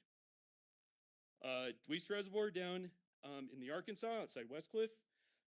This is an example of storage reallocation and potential expansion to benefit a wide variety of users. Strontia Springs Reservoir Sediment Management. Not going to say too much about that because we saw a great video on it, but we're going to try to highlight some of the work that Denver Water's been doing around the nature-based solutions approaches that they're taking to manage sediment accumulation in the downstream reservoir. Next up, in the Gunnison Basin, West Side Intersystem Storage Project. So this is an interesting example of collaborative storage of different water users using facilities in creative ways to gain storage and flexibility in operations.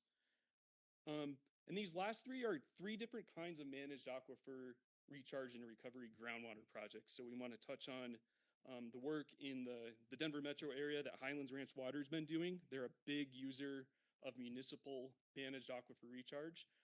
It's part of their water supply strategy in the Denver Basin, and we want to highlight how that gives them water supply storage flexibility. We want to touch on some of the work in the Rio Grande Basin with MARR for agricultural purposes. And then lastly, highlight the SPRAP program in the lower South Platte about how managed aquifer recharge is used for environmental benefits as well. So kind of 3 different use types and 3 different aquifer systems throughout the state. I'll pause there. I think Sam or Kat, I'll turn it back over to you for a couple of other questions. Great. Sam Stein, CWCB staff for the record. Thank you, Kat and Brendan, for that overview on Agency Action 1.9. In summary of this study, this is an agency action and as such agency work, but this is an opportunity for you to directly shape this study. We're still in the early stages and will certainly be returning with more detailed information as we progress. Today, while no formal action is required, we'd greatly appreciate your input and discussion on 3 key areas.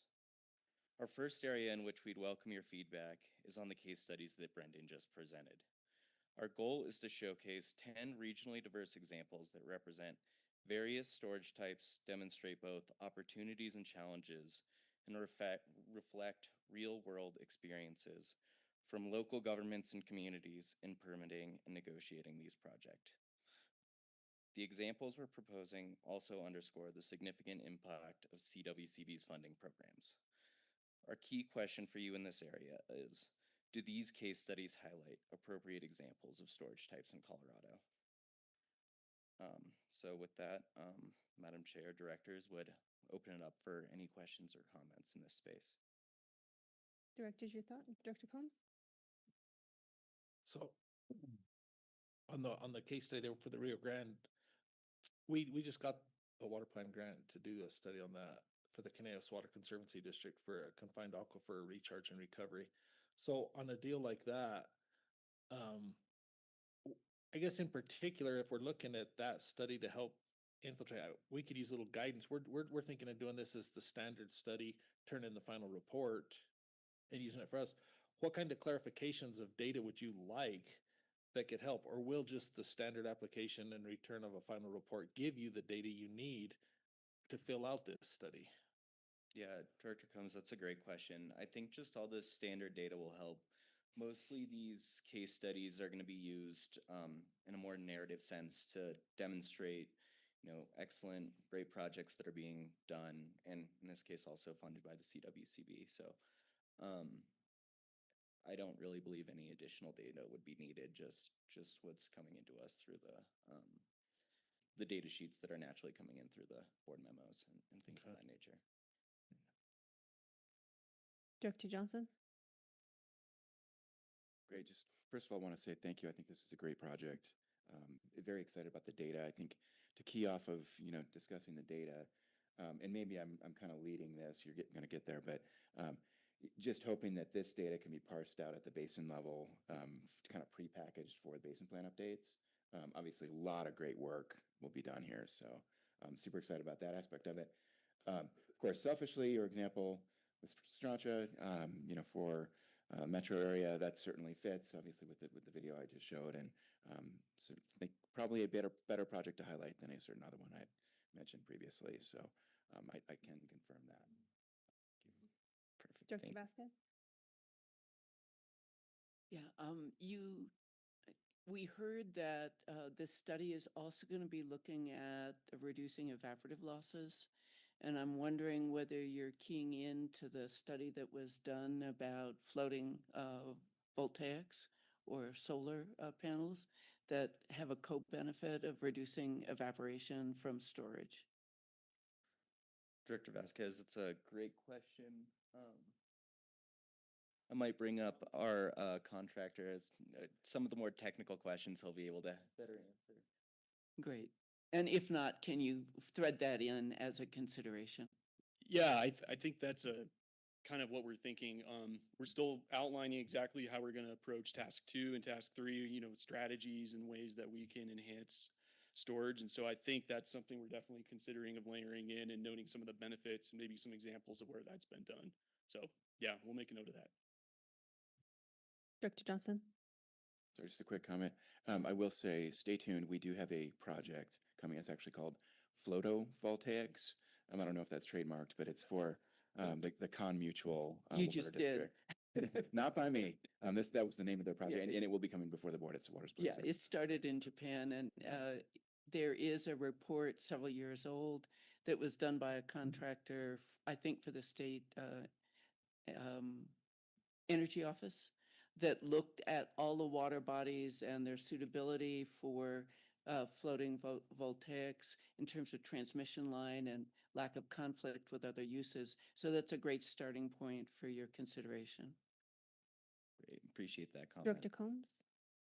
I was also going to say, as I'm looking at your sheet here, key storage challenges, I guess, obviously, we've got all of our compacts and all that we'll thread in through this, but I think there's an inventory, especially in the Rio Grande, of a lot of reservoirs.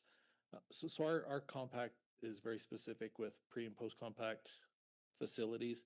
We have a lot of pre-compact capacity that hasn't been developed because some of those structures were down.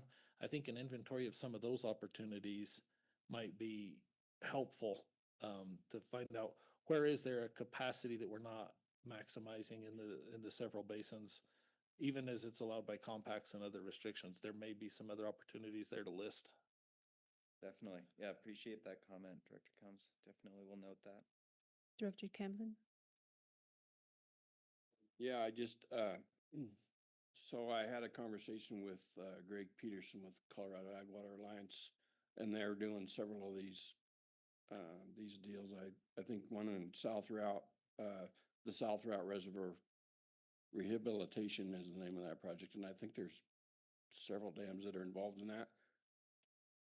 they had to come back to the roundtable for more money. They'd missed it by, gosh, $300,000 or $400,000, like a lot of money. And what was happening was, you know, the dam safety was coming in and just adding more and more and more things to these. And these are small, pretty much, they were, you know, built a long time ago for livestock and so forth. But some of the things that the dam safety was coming up with or whatever was like blowing these grants out of proportion for them, and they're having to come back and ask for more money. I was just kind of curious how we could make sure that information is in some of these guys' hands before they come to the round table or somebody for money. Because that seems to be a problem was, you know, they're coming up with a lot of unexpected expenses. Yeah, that's a great comment. I think that would be, you know, a great use of this, something that we could potentially in some of the recommendations and challenges and opportunities hopefully make in a way that's distributable and can hopefully provide grantees with some of this information to help them through navigate this process. That's a great comment. Director McLeod? Well, I'm looking at the requested input and you talk about storage challenges. Well, in the Gunnison Basin, one of our challenges is protecting existing storage. That is, we have a lot of aging infrastructure, especially on Grand Mesa. Got a couple hundred reservoirs up there, small ones. They're all over 100 years old. I mean, so is protecting existing storage part of the program? As rehabilitation that increases storage is a good idea, but rehabilitation that protects existing storage would be, I think, important. I know it would be in our basin, and I think Greg was talking about that too, infrastructure issues in the Arkansas. So I would encourage you to take a look at that as well. Yeah, that's a great comment, and I believe that's something that we're already hoping to look at in this as well. You know, aging infrastructure is definitely on our radar and something we think is a significant inclusion in this study. Director Wind? Thank you, Madam Chair. Just a great memo. Thank you both. Just in terms of your first question responses, a couple might be valuable to connect the nexus between Chimney Hollow Reservoir and the connectivity channel in Grand County. It's not all of it was a one-to-one, but what I like about the connectivity channel that we've talked about before is it's what I call a bake sale. I mean, there was a kind of startup fund committed by the proponent of Chimney Hollow, the Windy-Gap Firming Project, but yet there's a lot that came forward and contributed to that wonderful project, including the federal government through USDA. So that's one comment to your first question. The second one would be perhaps maybe some sensitivity around the SP wrap water supply, given kind of ongoing conversations with the Husker State and kind of where the next increment might land. Thank you. Yeah, appreciate both those comments. Director Sakata? Thank you, Madam Chair. So I know in our area is a lot of gravel pit storage going on, and you hear a lot of talks of pros and cons of that going on. So that might be interesting to include. And then also, of course, we're considering a loan for engineered porosity storage. So I think that might be also very interesting to include in the study. Thank you. Yeah, thank you. Director Felt?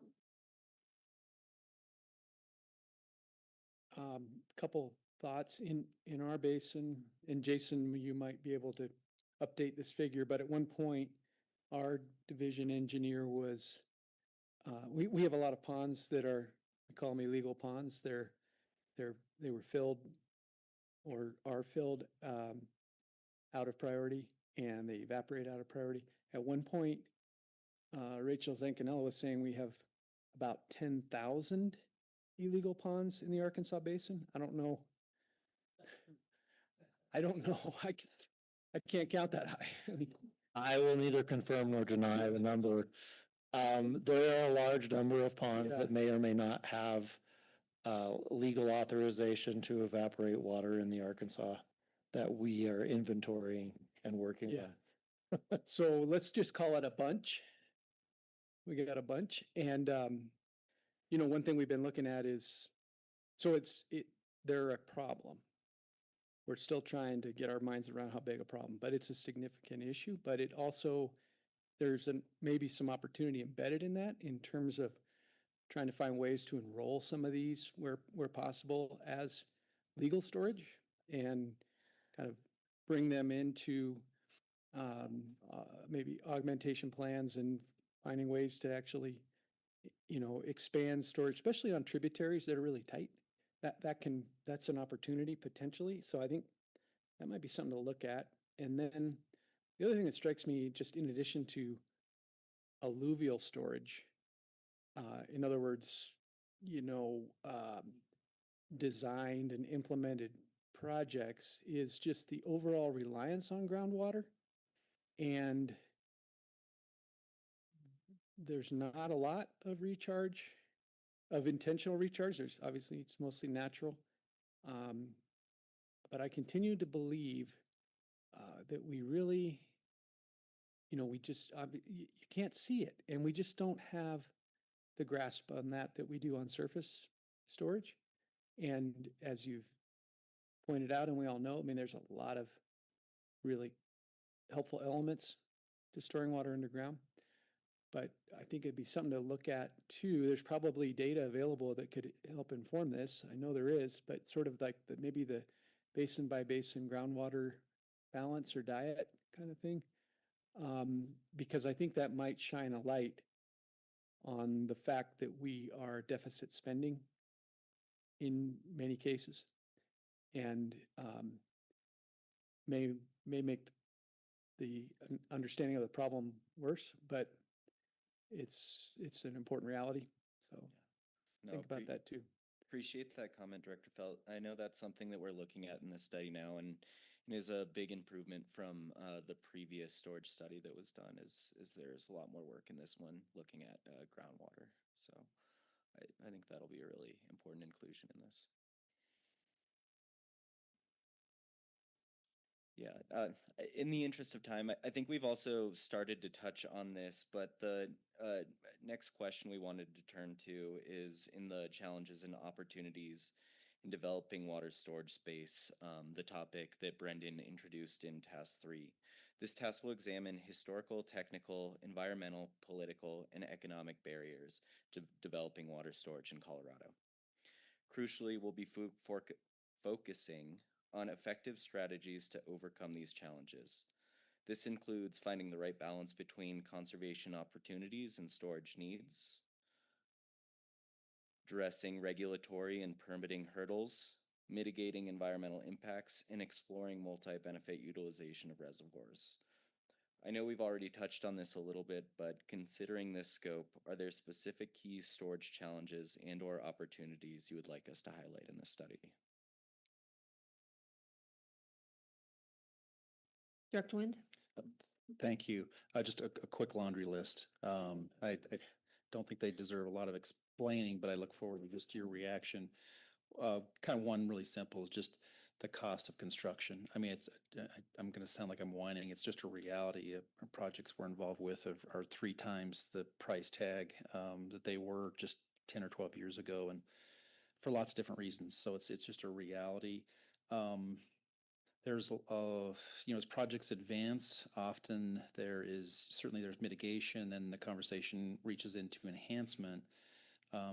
Depending on what those enhancement features are, they often get embedded within the project cost. And to me, is there some opportunity to have a conversation about, well, if that's really an enhancement, is there other opportunities for funding to come from other beneficiaries of that element of the project? In some cases, at least in northeastern Colorado, these types of reservoirs, new projects or big investments in existing reservoirs is new to smaller communities who don't have a rate structure necessarily to finance and pay for this. So you get to the bonding process, and it can be a shocking moment because they've been able to grow in many cases with existing water supplies. So they need to really shift, or there needs a shift in mind, the thinking around kind of what their rate structure is to pay for a big build. You can't build half a dam, you have to build a whole thing, and that comes at a big cost. And then lastly, or if there's any way for the proponent of projects like this that sometimes can frankly lock horns with the conservation community for various reasons, often just if they can come to resolution on how a project might advance sooner than later, then the permitting can accommodate environmental functions of the project going forward and through the permitting process. Often you find yourself, you just got to push hard on the permitting process, and you find yourself getting a permit, but yet it doesn't allow the breadth of operational opportunities that you would include if you would have got those environmental needs permitted. And then you're back to square one if you want to make that accommodation. So to the degree you can match those up earlier on, which I know is challenging, but can provide dividends in the long run. So thank you. Thank you. Anyone else? Director Combs? So along with the Director Wendy talk about some of our storage opportunities are going to be where there isn't much population. So how do we gain the partnering? And I think some of the permitting issue he talks about is within Colorado. What do we need to look at honestly for jurisdictional, non-jurisdictional? Are we going to qualify these storages? And I think if we can, I don't want to sound like a broken record, but when you're talking about how can you get all the partners in the beginning so that you go through that permit process once instead of, multiple generations fighting to get the same permit done over and over and over again. So I think if we could look at how could we possibly, if available, streamline some of those issues. Director Johnson? Sorry, one more quick thing, and my apologies. I can't remember if you mentioned this, Brendan, but I'd be remiss if I didn't say sedimentation issues to Director McLeod's comment on kind of current storage, existing issues. I mean, obviously our work at Strontia Springs Reservoir, and then Payoin is another great example, Payoin Reservoir that came up yesterday during an in-stream flow, so, and many, many others, of course. Any other comments? Excellent. Well, thank you. Really appreciate all these comments. Our final topic for discussion is on the storage development thresholds. As Brendan mentioned, we are establishing low, medium, and high volumetric ranges for potential additional storage opportunities. These thresholds carefully consider factors such as conditional storage rights, permitting feasibility, and hydrology, including potential for reallocating existing flood storage for other uses. Evaluating different development thresholds based on a range of factors serves as a smaller scale scenario planning exercise, allowing us to explore opportunities and constraints impacting our state's storage development capacity. The key driver for these thresholds are the complexity of permitting and regulatory requirements and the level of available project information. So to reiterate, and I'll just take this back to the slide where Brendan mentioned this. One more. Our low volume threshold includes projects at existing sites such as reallocation, expansion, or rehabilitation. These projects generally entail less permitting complexity and/or have a more defined project scope.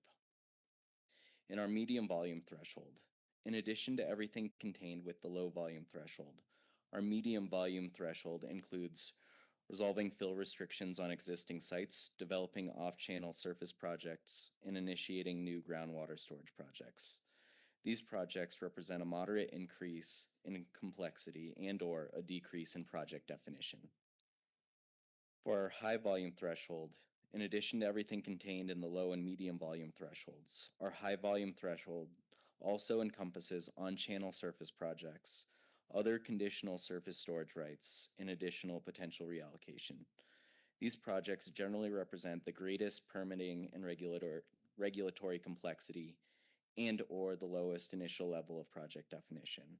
So our final topic of discussion for today is, are the potential storage development thresholds reasonable, and are there any other considerations we should include?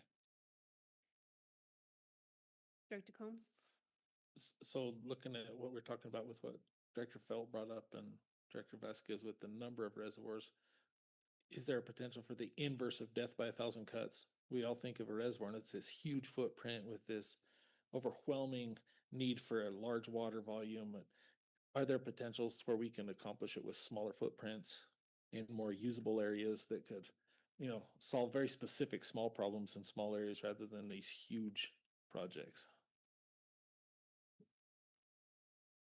Director Wind? Thank you. I'm not sure if this exactly fits into these thresholds, but my mind goes to as to whether the supply that's being stored is a junior water right as compared to reallocating a water supply from some other use, i.e. dry up a bag. Director Scott? I would just suggest changing the name and just saying low threshold, medium threshold, and high threshold. When I saw volume right away, you associated with the volume of the reservoir or something. So Any more comments? Hearing none. Excellent. Well, thank you for your feedback and discussion. Really appreciate everything that you've given us today, and look forward to coming back when we have more information as the study progresses. Thank you. We'll move on to item 13. Good morning, Board. Kirk Russell, Finance Section Chief. Viola provided you the cash report by email this morning about 8 o'clock. If you don't have that up and you want me to pause so you can look at it, or if I'll keep going here unless you say stop. I'd like to jump right to my staff recommendation, and that is I'd like Rob and his InStream Flow team to do all presentations in the future. They did an incredible job yesterday, and very proud of their work. So, no, back to the report. Keep in mind this is our routine presentation of where we are with cash and projections, and this is the last board meeting of the fiscal year, and so we'll transition closing out the books about the time the board meets in July, which makes it a little bit difficult for me to have accurate numbers for you, but it's just kind of a transition phase, but we also are looking at then moving into the September meeting for the Finance Committee and really getting into the weeds of what we have available for funding of loans and non-reimbursable / project bill grants.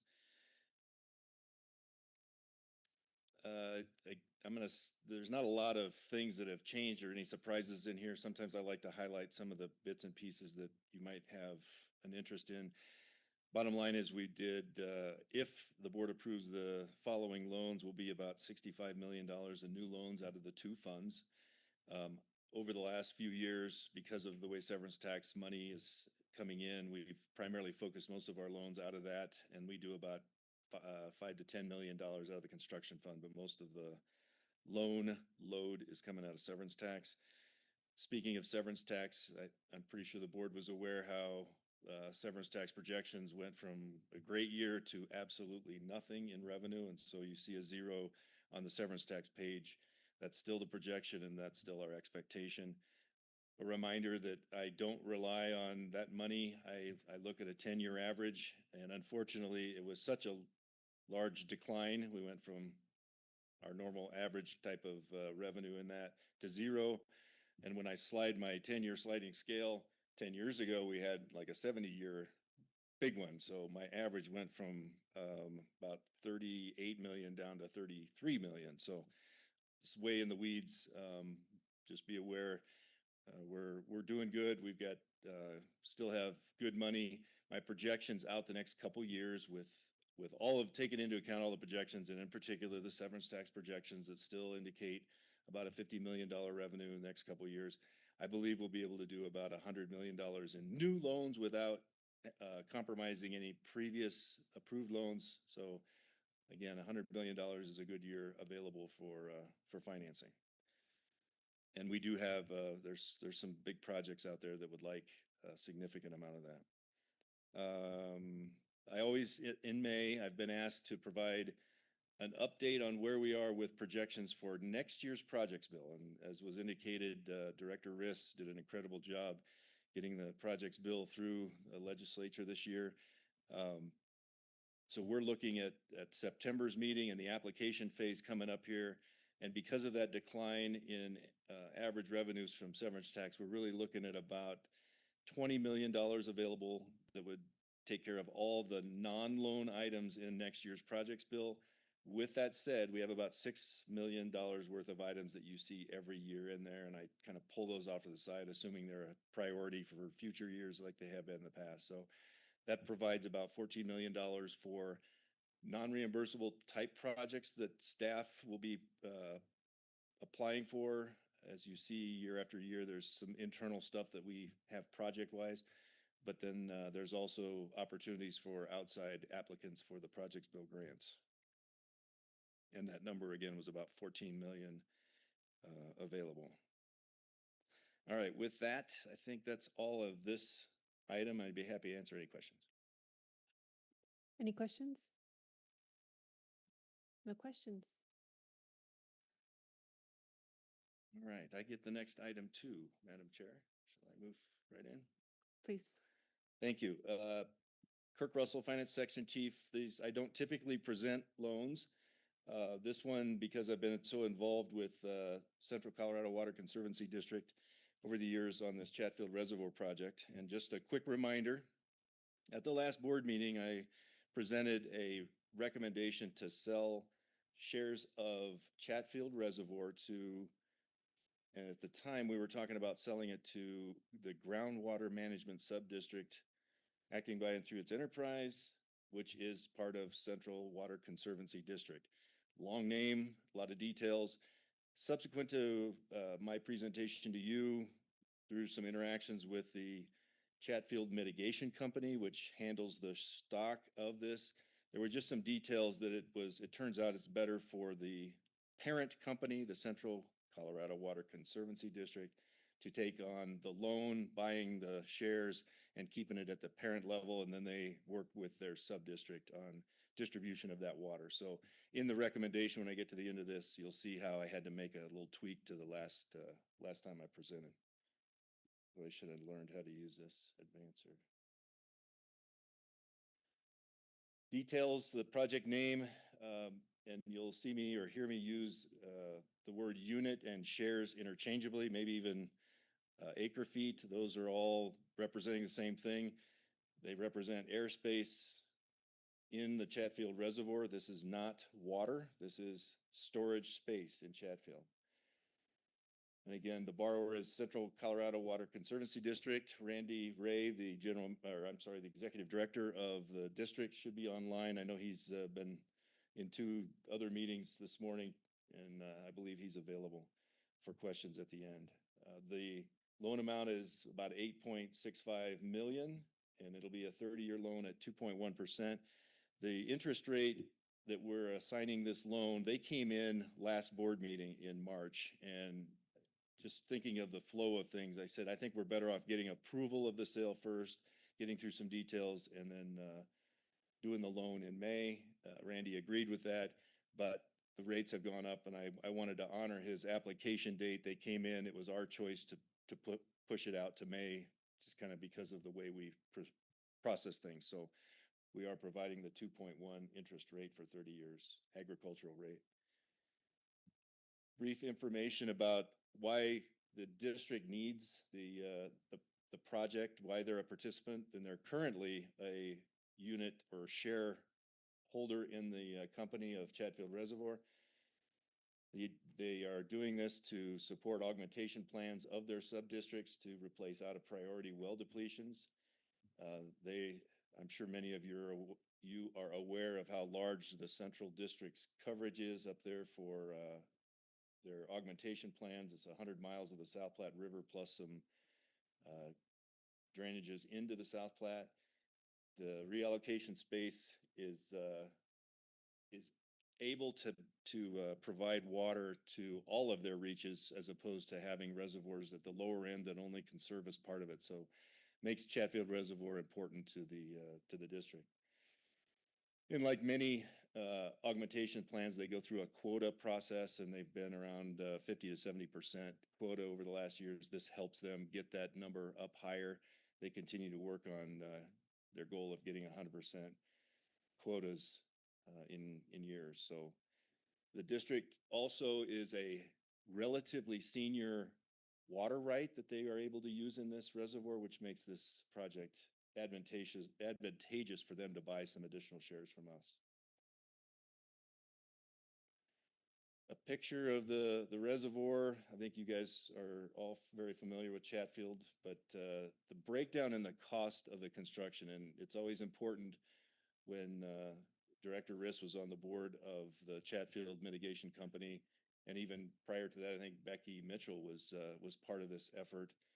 There was a lot of estimates on what needed to be done, and it's important to note that nothing was done to the dam itself. This was all efforts to modify the fluctuating water surface within that reservoir. It's got a lot of recreational activities, and through different agreements to permit the project, it required a fair number of or fair amount of dollars to mitigate for environmental impacts. And so the original cost estimate was $134 million, and it was broken up by shares, and it was made available 20,600 acre feet, which equals shares, which equals units. And then the price went up in 2017 when they started doing work. It went up to that 171 million. The column on the far right is that unit breakdown per share or per acre foot. And since the project started filling, the assessments that CWCB has been paying into the company to not only to deal with O&M and just normal charges as like a ditch company, we also were being charged for continuing to finalize some of the project costs. The bulk was done, but it continued to rack up some additional dollars each year. And so we've been tracking that. So in the event that we did pay for it, it would be identified as part of the implementation of the project as opposed to just routine O&M. So we are recommending that Central, just like CPW when they bought some shares recently, and then Denver Water a couple years ago as well, we did a similar assessment at that time. So the number has gone up, is I guess my point. So we're now at $8,566.04 per share or per unit, and you can see a quick breakdown where they started construction in 2017, started filling it in 2020, and then in 23. The reservoir was completely full, which surprised a lot of those involved in this project, and we're now trying to deal with that full reservoir, and it's been staying full for several years now, or a couple years, and causing us to do a lot of work with the tree removals. Some quick pictures of what before and after, and it's probably a little bit hard to understand the difference here, but I'll just summarize. When you look at the before, it was dealing with a lot less fluctuation. It was really just dealing with flood. Denver Water did have some space in there, so it did fluctuate for them, but was much smaller than it is today. And so the picture on the right shows that additional need for allowing that water surface to come up. I should know what that number is, but maybe 15 feet or 12 feet maybe. There was a lot of, again, environmental mitigation, a little bit difficult to see here, but a lot of channel incising that was corrected in particular Plum Creek, which runs from kind of the Castle Rock area into the reservoir. This table is the breakdown of all the participants that are in the project, and the blue lines indicate that CWCB, and maybe you've heard this story, but we had some participants early on in the project that decided they couldn't afford. It just wasn't financially feasible for them to stay in. And fortunately, CWCB had some funds available. We became those owners of those shares, and that's why it was identified as orphan shares. And we've been distributing those to potential buyers over the years. And this actually eliminates all of our orphan shares available. We do have some that we're under contract to sell annually to Castle Rock, but at this point in time, there is no other shares for us to be marketing. On the right, you can see that fluctuation with the dam. It was originally built to move a significant storm event through, and the feasibility study work that the Corps and the state DNR went through to fund this allowed some additional storage space, and that's what you see down there on that proposed water supply line at the bottom. Financials of the district, they have been a borrower in our program many times over the years, and great borrower, good partners in a lot of water projects. They do have a strong indication of their ability to borrow, and this will be backed by our normal pledge of assessments with a rate covenant. And in this case, because we're actually the seller and the lender, we've said we're going to tie ourselves to those shares as collateral. It's pretty convenient. The district's good with that. We've done that on some previous loans to borrowers that we've sold us our units, our orphan shares to. So with that, the staff recommendation, and I'm highlighting the two recommendations we're making. The first one, I'm trying to clean up that issue of who I suggested we sell this to last time, which was the groundwater management subdistrict. We're just changing that little technicality. So I'm asking that the board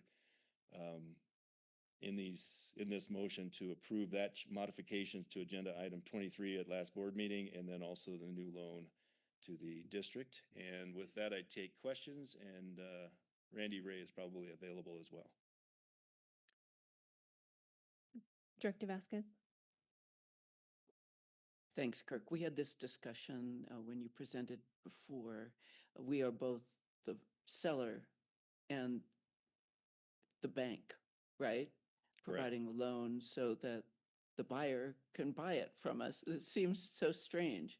And my question to you is, in your negotiations on the loan rate and with this buyer, do they have a cash position where they could execute this purchase without the loan?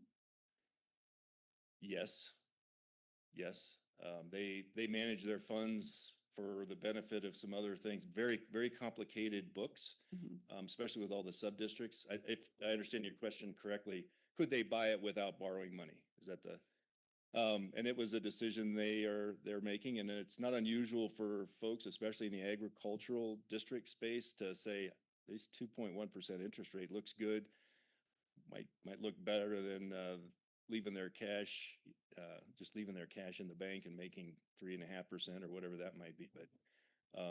But yeah, they just are making a choice to borrow. And I will say this about Central and their sub-districts. We just received, I think, a early principal payment. I can't remember which district, but I think I want to say it was about $8 million of a principal prepayment to clear out some debt about 2 or 3 months ago, and that would have been reflected in the cash flow stuff. So again, it's just them managing their money to the best of their ability and to achieve their goals. So, and for CWCB, your role to manage our money to the best benefit. And it just seems like a strange conflict. Yeah. It is unique, certainly. Yeah, I am motivated to get our money out the door. I don't like it sitting, and we're going to be coming to you in September and kind of pushing that envelope. We've got some borrowers who are saying, how much can we have? Which is a little different approach than finding somebody to borrow our money so it's not sitting in there. It makes treasury interest as it sits, but we need to get it moving, get it promised, get it taken care of. So a lot of those reservoir projects that were talked about. So. Any other comments, Director Nguyen? Thank you, Madam Chair. Thank you, Kirk. And congratulations, Randy and Central. I started my career at Central, and I can remember back in probably 91, 92, just being on staff there seasonally. This was an important part of their portfolio someday, and it's been a long run, but congratulations. I'm curious if you can just put a sentence or two to the nuances of as I'd call the mothership of Central Conservancy District having the debt versus one of the enterprises, and just a function of spreading the benefit of the project or making it available to the several or more than one underlying enterprises. Is that kind of the logic of it, just for my own understanding? And you highlighted one piece that I probably should make clear, because Randy and the attorneys have made it clear, this is not to the district, it's to their enterprise. And that's a very important component when we loan money to governmental entities, primarily because of Tabor. They'd have to go to the vote of their constituents in order to take on debt if they did it as the taxing component of their business. And so this is through their enterprise, and it is my understanding, it does give them some flexibility, but it was pretty clear, and Randy, you're welcome to jump in here, but it was pretty clear to me that this was purchased directly to tie to the groundwater management subdistrict, also known as GMS, which is the original idea of selling it to GMS. So there'll be a leasing agreement between those, the parent and the subdistrict, as it has been done in the past. Matter of fact, their prior involvement in this project outside of our orphan share purchase was set up very similar. So they'll be doing that internal tie between parent and subdistrict for that purpose. Randy, would you like to add anything to that? Thank you, Kirk. You did a very good job of the explanation of Brad's question. And Brad, thanks for the question.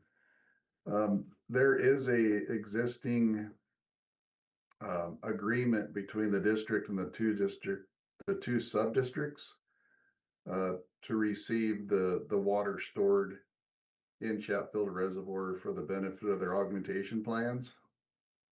And that's just a good way to summarize it.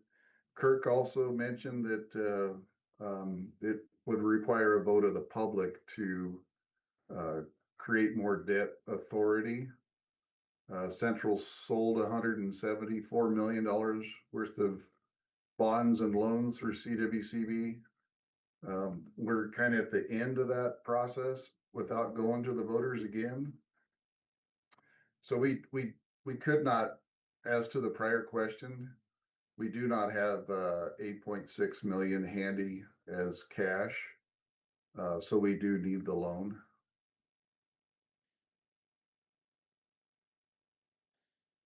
I guess good correction.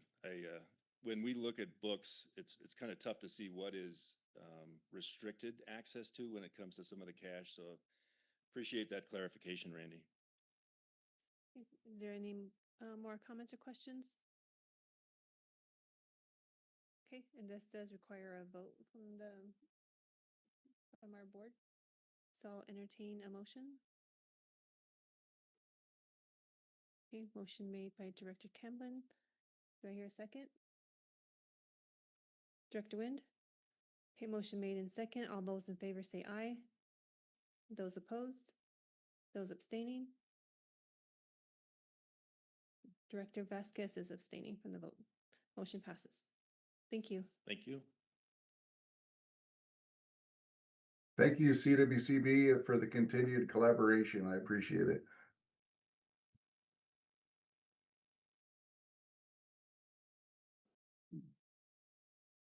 Good morning.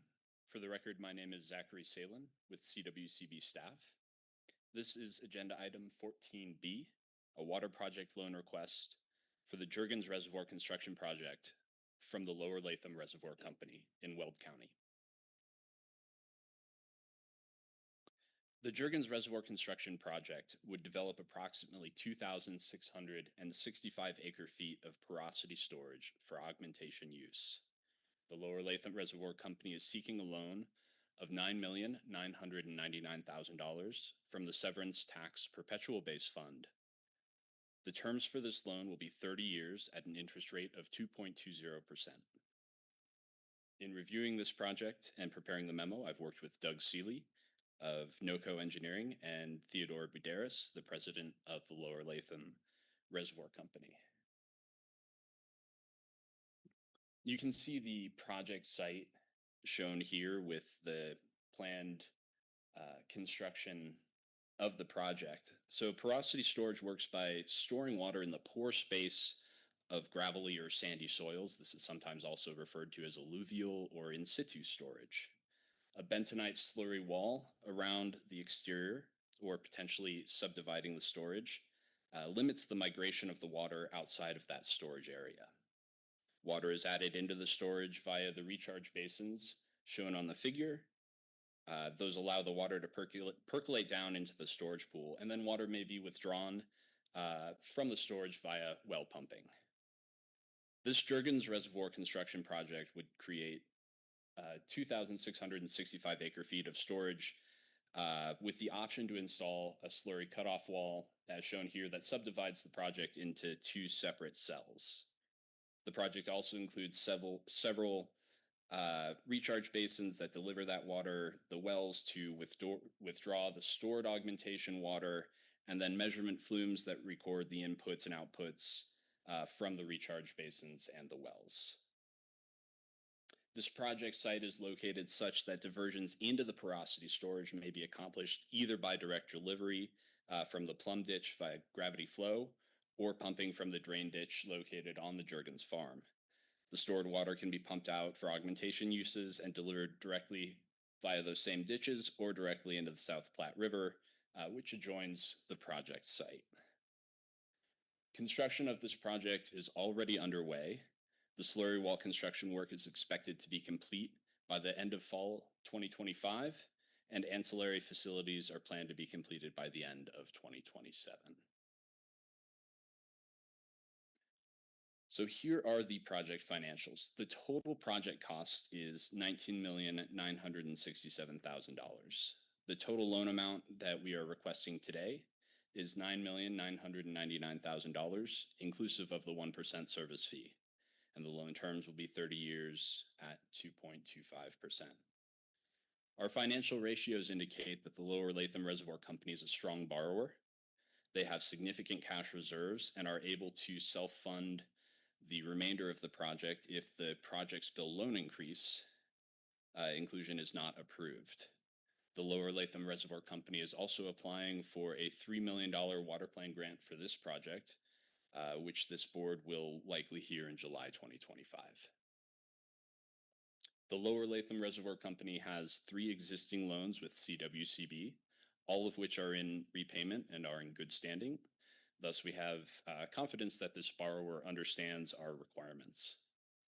And the collateral for this loan will consist of a pledge of revenues backed by a rate covenant and the project itself per CWCB policy number 5.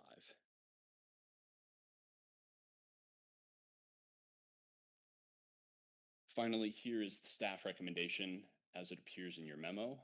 There are 2 action items here. The first is requesting approval of the loan not to exceed $9,999,000 for the costs related to the Jurgens Reservoir construction project from the Severance Tax Perpetual Base Fund. And then the second is a recommendation for inclusion of this project in the 2026 CWCB projects bill.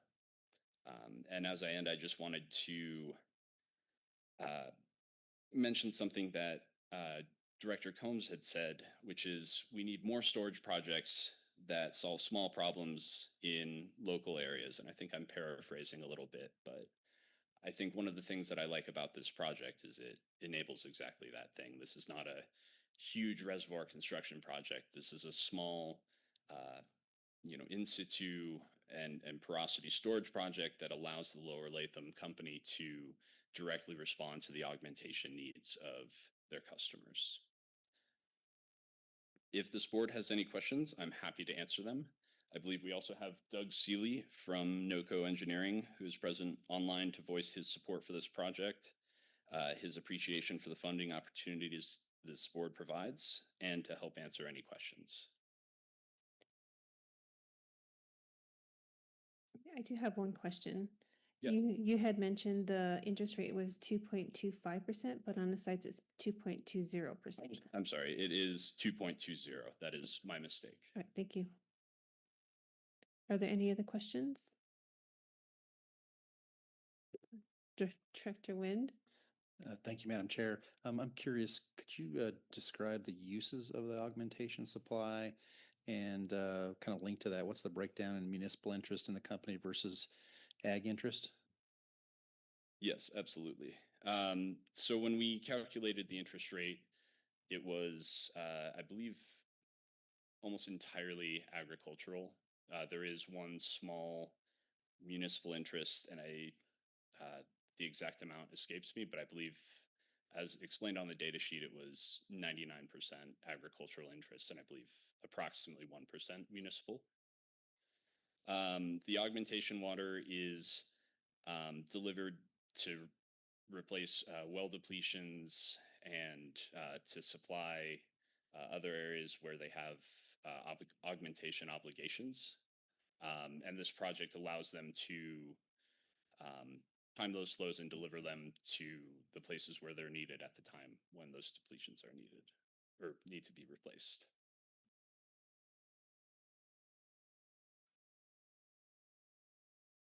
Any other questions? Okay, no more questions. We saw Mr. Seeley was on the. Yes.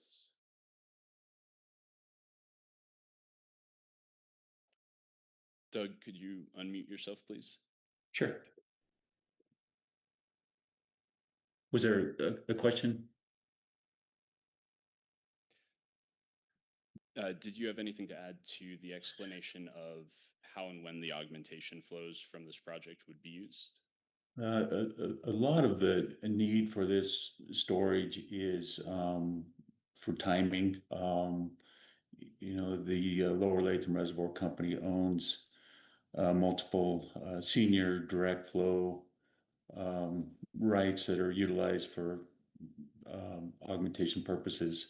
You know, that those waters are available primarily in the summer, and much of the augmentation needs come throughout the winter months as well. So this is really going to help us in you know, capturing that senior water when it's available, and then returning it when it's needed during those winter months. And that's much of the need that we have for the storage at this point.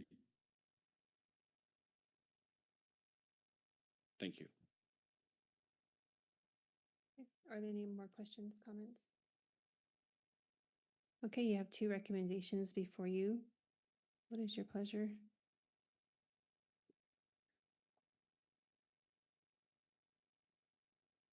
Yes, I think two separate motions would work, unless you can unless everybody's in agreement that you want. So we wouldn't do an motion to approve staff recommendation on just agenda item 14B. You think it'd be better if we did with the Yeah, two? because you have two different, Well, they are the same number. Okay, all right, we'll go ahead and do that. I think that's how we did it for the central loan too. There were two items Two, on the okay. central loan, so let's be consistent. All right. That works. So I'd move for staff recommendation on agenda item 14B. Thank you, Director Combs. Do I hear a Second. second? Thank you, Director Vasquez. You have a motion and second. All in favor, say aye. Aye. Those opposed? No opposed. Motion passes. Thank you. Thank you. Thank you, CWCB. We really appreciate it.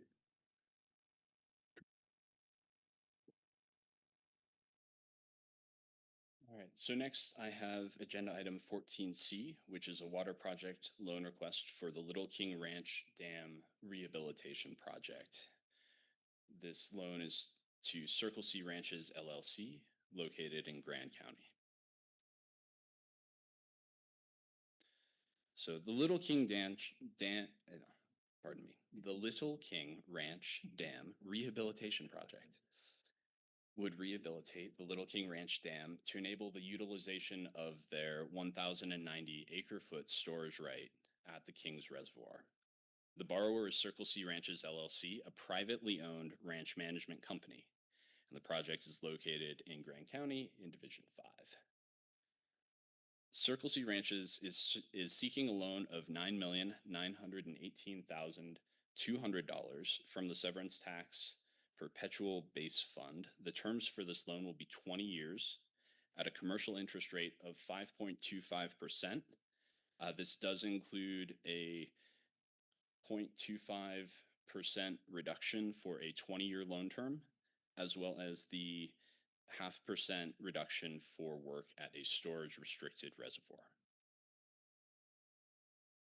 In reviewing this project and preparing the memo, I've worked with Donald Conti, Circle C's general counsel, as well as Matt Brown of Confluence Water Consulting, Circle C's engineering project manager.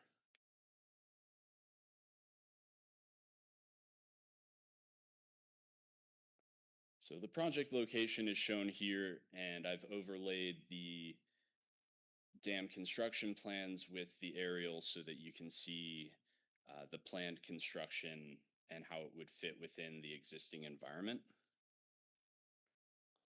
The Little King Ranch Dam was constructed in 1968 across Buffalo Creek with an unrestricted reservoir volume of approximately 1,062 acre-feet at the spillway crest. Seepage was observed downstream of that embankment and the south abutment of the dam during the very first fill of Kings Reservoir in 1969. Subsequently, there were a number of additional seepage issues observed in 1970, 1973, and 2010, which resulted in the Dam Safety Branch of the State Engineer's Office placing a series of storage restrictions on this dam. In 2014, following several incidents where the reservoir pool exceeded that restricted level, the Dam Safety Branch of the State Engineer's Office placed the Little King Ranch Dam under the current storage restriction. Storage in the reservoir is restricted to zero storage with the outlet work gates open from November 1st through May 31st of each year, and is restricted to approximately 242 acre-feet of storage throughout the remainder of the year. The Dam Safety Branch has approved the project engineering, design drawings, and specifications. The primary components of this project would include demolition of some of the existing facilities, embankment and foundation rehabilitation, outlet works rehabilitation, and spillway rehabilitation. That project construction is expected to begin in summer 2025.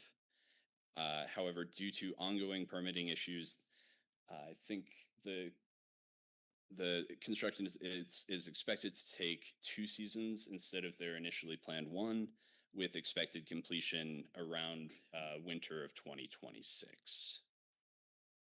It is anticipated that the water stored in the rehabilitated Little King Ranch Dam would be used for recreation and stock purposes, but additionally, Circle C Ranches LLC is exploring leasing water to entities such as CWCB and CPW or the Colorado River District, but those are obviously very preliminary negotiations at this point. So here are the project financials. The total project cost would be $9,918,000, or sorry, the total project cost is $12,567,000, of which the CWCB loan would be $9,918,200, inclusive of the 1% service fee. Those loan terms will be 20 years at 5.25%. The financial ratios in your memo do indicate that Circle C Ranches LLC is a weak borrower. Circle C Ranches is still growing and building their business and expects their revenue and cash on hand to improve in future years. CWCB understands that the weak Circle C Ranches LLC financials are also offset by the fact that the borrower is wholly owned and underwritten by a single high net worth individual. So we feel that there is some cushion there for that business in the event that it does sustain some challenges as it continues to grow. The collateral for this loan will consist of real physical property. The collateral will be set at 110% of the loan amount and includes additional properties wholly owned by David Phelps, the owner of Circle C Ranches, plus the 1,090 acre-foot storage right for the Little King Ranch Reservoir and the King Mountain Ranch property itself, which includes the Kings Reservoir. This complies with CWCB policy number 5 for collateral, as well as policy number 11 for allowable loan amounts.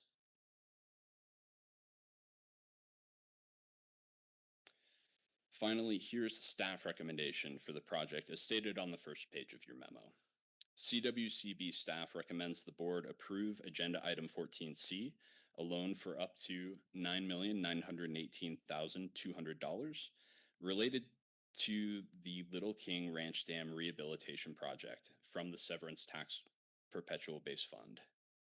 If this board has any questions, I'm happy to answer them. And we also have Donald Conti, the General Counsel for Circle C, as well as Matt Brown, the Engineering Project Manager, who are online to assist with that.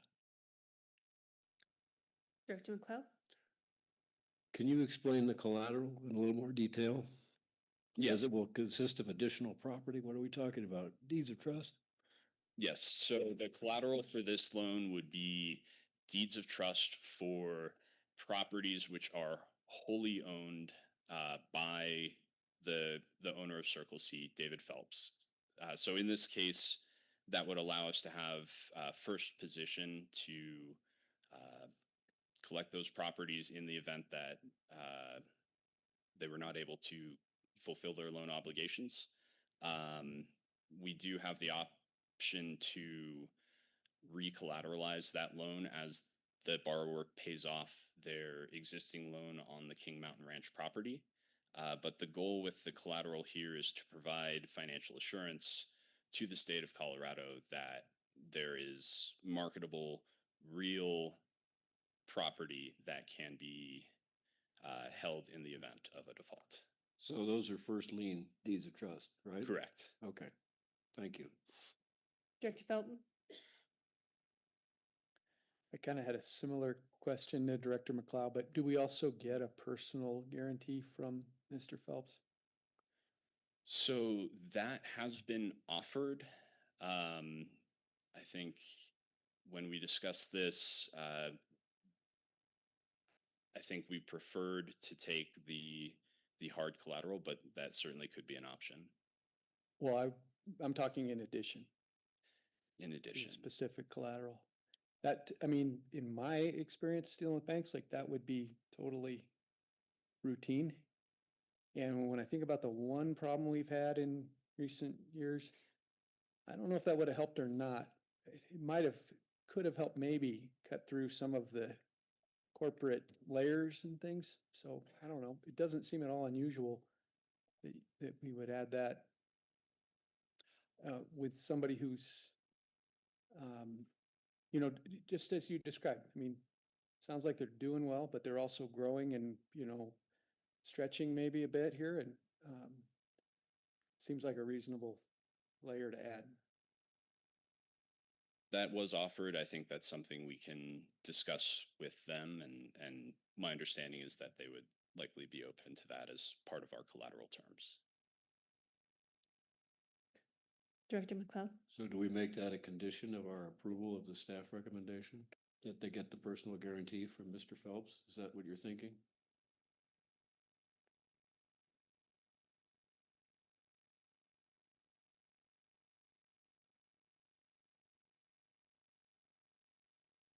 Any other comments or questions? Director Johnson? So a quick question. This is a bit of an aside, but I'm curious now, especially as it relates to the storage study that we just saw. Director Ullman, can you remind me of the connection, if any, between storage restrictions and abandonment list or otherwise kind of abandonment risks? I feel like I knew this at one time and can't recall it. Sure. Thank you, Director Johnson. I guess the connection is that if you have a storage restriction on your reservoir for a significant period of time, then I mean, the abandonment process is driven by the presumption of abandonment occurs after a non-use of 10 years. However, if there's outstanding reasons why you haven't been able to remove that storage restriction because you either don't have the financial wherewithal to do so, or other reasons, we probably aren't going to put it on the list because of that. So we would evaluate, you know, all the factors that go into why you haven't lifted that restriction in determining whether we actually place it on the list. Because that intent to abandon is what the court is going to evaluate when we file the list with the water court. Does that help? Are there any more comments? Director Haas? Yeah, I'm just a little confused about what we were just talking about with having multiple guarantees. How would that work? is that typical to have both? And we couldn't go over what we're covering, right? I'm just not sure what we're proposing. If we're gonna make it a condition, I want to make sure I understand what we're proposing. Sure. So I think we can go over it because we're already defining the collateral as at least 110% of the loan value. My understanding here is that this would likely provide some options. So in the event that there were a default on this loan, we could either take the real collateral, the property, and sell it to recoup the loan, or we could also draw on that personal guarantee. So I think it provides some degree of flexibility. Any more comments or questions? Dr. Feld? And maybe just a point of clarification of my thinking, because like probably all of us have had mortgages in our own names, right? And that that is a personal guarantee collateralized by the property that you're borrowing against. But when you're dealing with, I mean, this is a business loan, right? We're working with an LLC. There's a certain amount of implied potential corporate veil there that shields the actual principals from liability for the loan. And I think it's a great show of good faith that the borrower has offered to personally guarantee it, but that in essence, and I mean, I'll look to Director McLeod for any other thoughts, but that in essence sort of removes that corporate veil, that corporate protection, and it's him saying personally, whatever happens, if the collateral doesn't cover it, maybe there's any number of things that could happen, right, that devalues that collateral, that I'm on the hook. I'm here as an individual, not just as a corporate entity. So that's kind of how I see the distinction. Okay, any other discussion? Viola, do we have Dawn and Matt on? Dawn and Matt, do you have anything you'd like to add? No, I am on. I'm just trying to understand what's the process that you guys are going to do at this point with this question raised.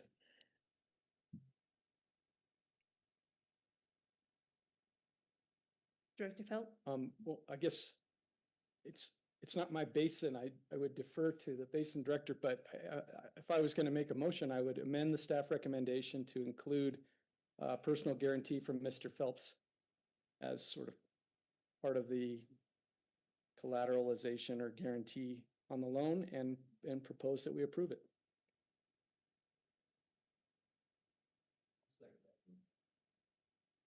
Motion made and second. All those in favor? Oh, Jen? Oh, I don't want to over lawyer it, but the motion was to amend staff recommendation. I think the motion would be to accept, to maybe recognize staff's recommendation, but as a condition of approval, add the personal guarantee, as long as it's clear to staff what you mean by personal guarantee. If you know what you need to get based on the additional requirement.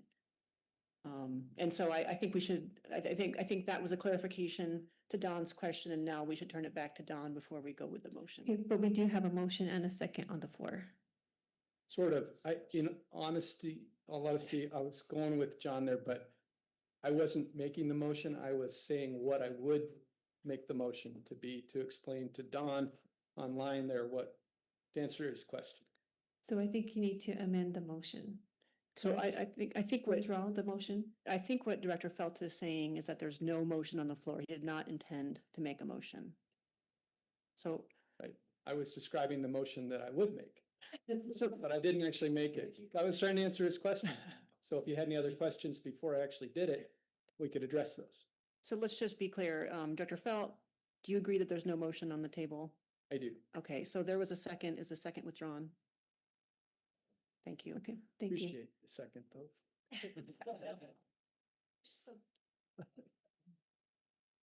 Can we turn to Don? I'm here. Was Director Felt's answer clear? I mean, certainly his opinion is very clear.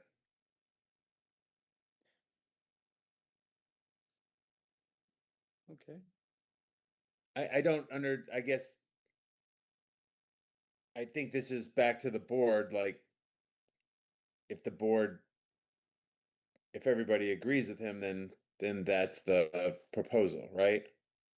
I mean, he just made a suggestion, so now it's up to the board to either agree or disagree with that the personal guarantee would be necessary.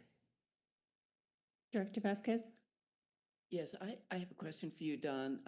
It was represented to us that the borrower offered to do a personal guarantee. Is that correct? So in our discussions and, with Zach over time, we've discussed, right now we have a small loan on the property, right? And we were discussing different collateral options, and one was, to just collateralize our property, right? And just keep that property singular with this project. Um, and and Zach said that that probably wouldn't be enough. We kind of went in this direction that we would be at a higher interest rate and need a higher collateral amount, and that's when we started to look at other properties that my client owns. So, I was told at a certain point that the personal guarantee wasn't going to work to just collateralize singularly one property, that it was desired to collateralize multiple properties, because we do have another ranch that has no liens on it, that's free and clear. So, I mean, that's just the direction our discussion went, if that makes sense.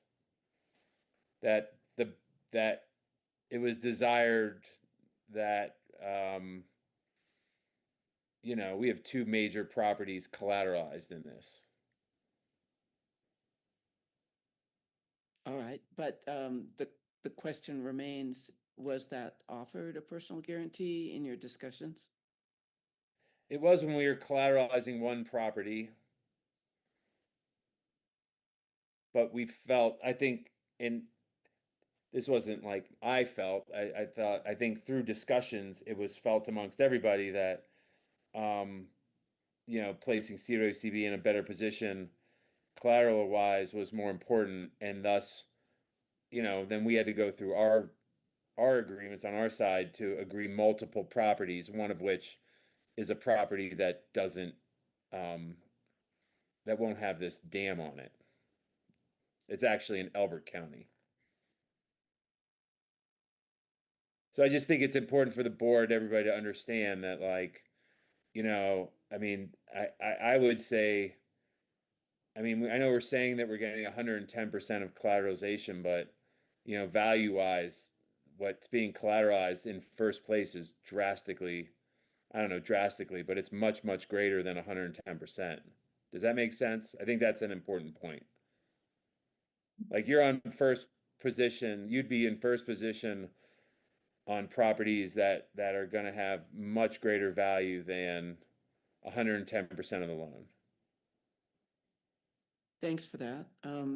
So what Greg was referencing is there has been some experience on one project or one loan with CWCB where that personal guarantee would have made a huge difference. And I'm not putting words in your mouth, Greg, but I think it might have. Yeah, might have made a difference. Yeah. Director Chamberlain? So just listening to the conversation, it sounds like the negotiation has already happened, and that was why the other property was added. In my mind, being a business owner and so forth, if they're willing to throw, it sounds to me like they threw another ranch in instead of a personal collateral, and I am okay with that. I do not have a problem with that, but that's my opinion. Director Haas? Just a question, would it be, do you all need to go back and talk to the owner to kind of figure this out? I mean, I feel like we're trying to add a pretty significant requirement without them getting a chance to talk about it, but would delay cause hardship? That's a very good question. My understanding is that we could address the collateral requirements during contracting.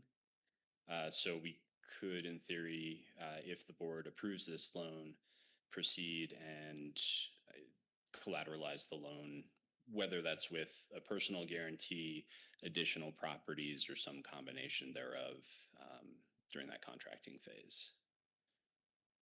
Director Combs? Thank you, Zach. I think I'm with Director Camblin. I think, is it possible to maybe divide this question of see where the board would like to go before we go through this headache of renegotiating and re-talking about it? I think Director Felt has a good point. I think where we're in the first place on deeded property, and if we think we're already have 110% collateral, I don't know that I would need the personal guarantee. I'm not opposed to it if that's what the majority of the board wants to do. But if the majority of the board wants to accept the recommendation as is, then we wouldn't need to renegotiate. So I don't know what the protocol would be on the action item here, but I would say if we could kind of divide the issue and see what the board's disposition is on the existing recommendation. And then if we're not comfortable with it as a board, then we would direct staff to do something else. That would be an idea.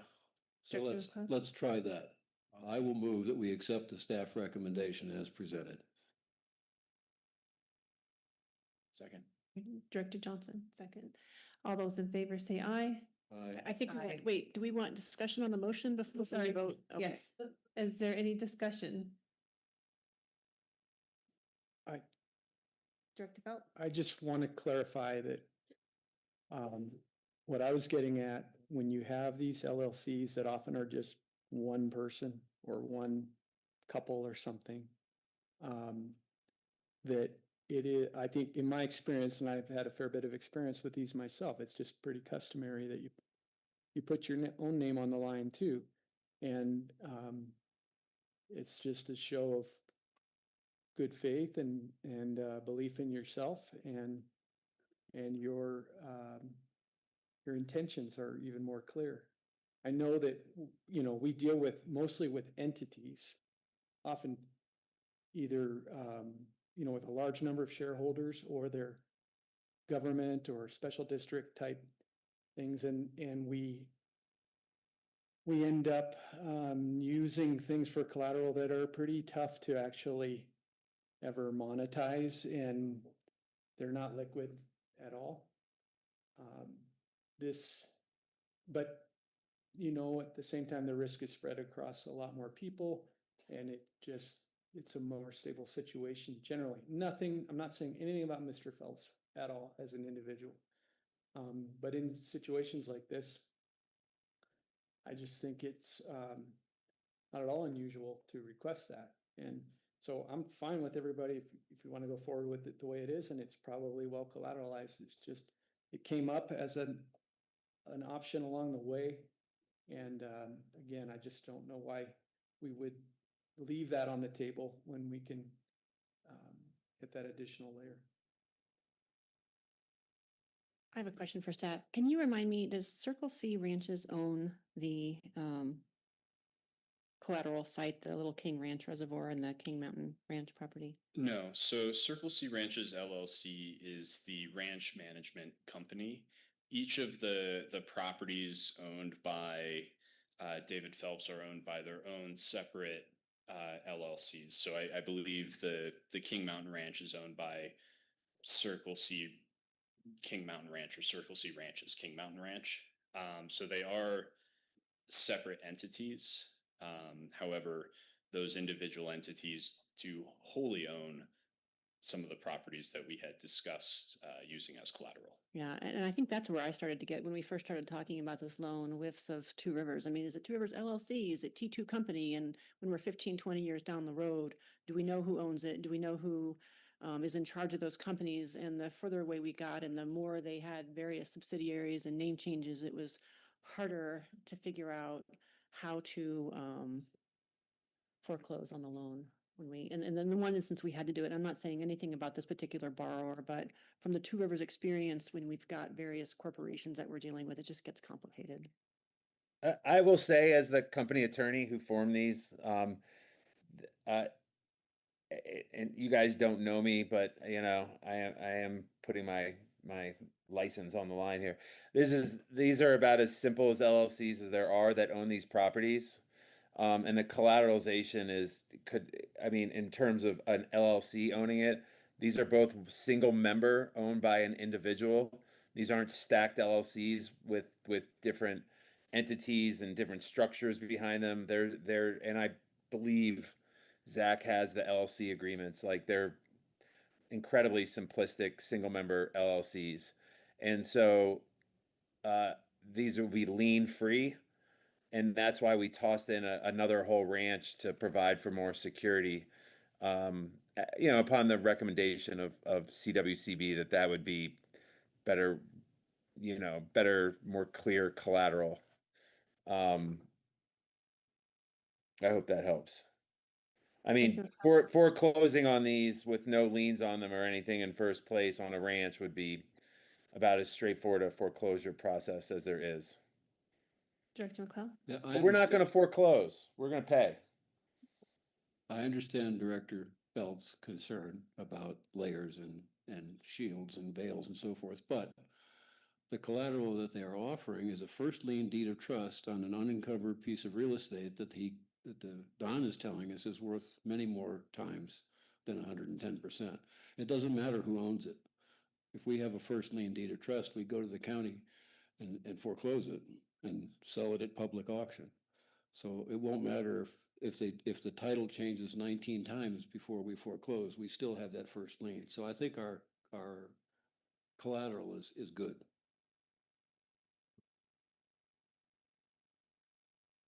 So we do have a motion and a second. We had our discussion. All those in favor say aye. Those opposed?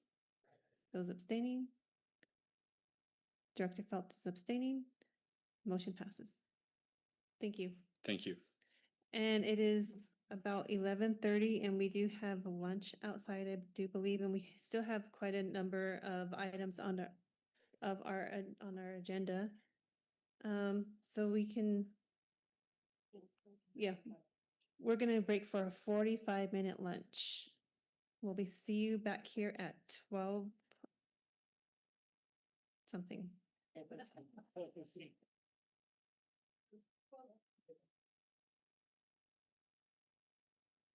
Recording stopped.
voice, so, you know, see if I can get people back.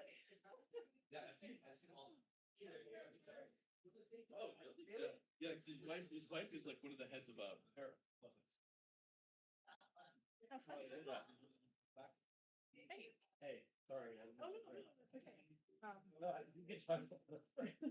I didn't just step in. I was gonna crack a joke to Anna, but that can probably. Especially because there's a DWR joke. She's like, I know the DWR joke, especially I want to hear it. You know, they're It's probably more fun than what you were going. they're Terry and Derek, I'll tell you. Sorry. No, you guys, I love this. I actually don't really have. And I'm leaving. You don't. You don't. So how would we just walk away? Brand's got information to say, so I'll bring it back to my file.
Thank you. Thank you everyone for coming back early so that we can also hopefully get out early. So I'll go ahead and turn this over to Anna Moss. Good afternoon. For the record, Anna Moss, CWCBW Director. I'm here to present agenda item 15. This is the water plan grant target funding for next fiscal year, and I'm presenting on behalf of Janine Shaw, the grants section chief.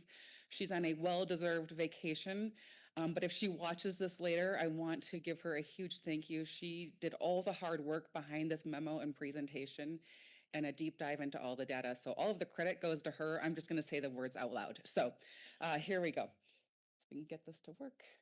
Perfect. So as a reminder, I think you're all very well aware this grant program, you know, the goal is to advance the goals of the water plan and the partner actions. All of the funding categories are established in statute.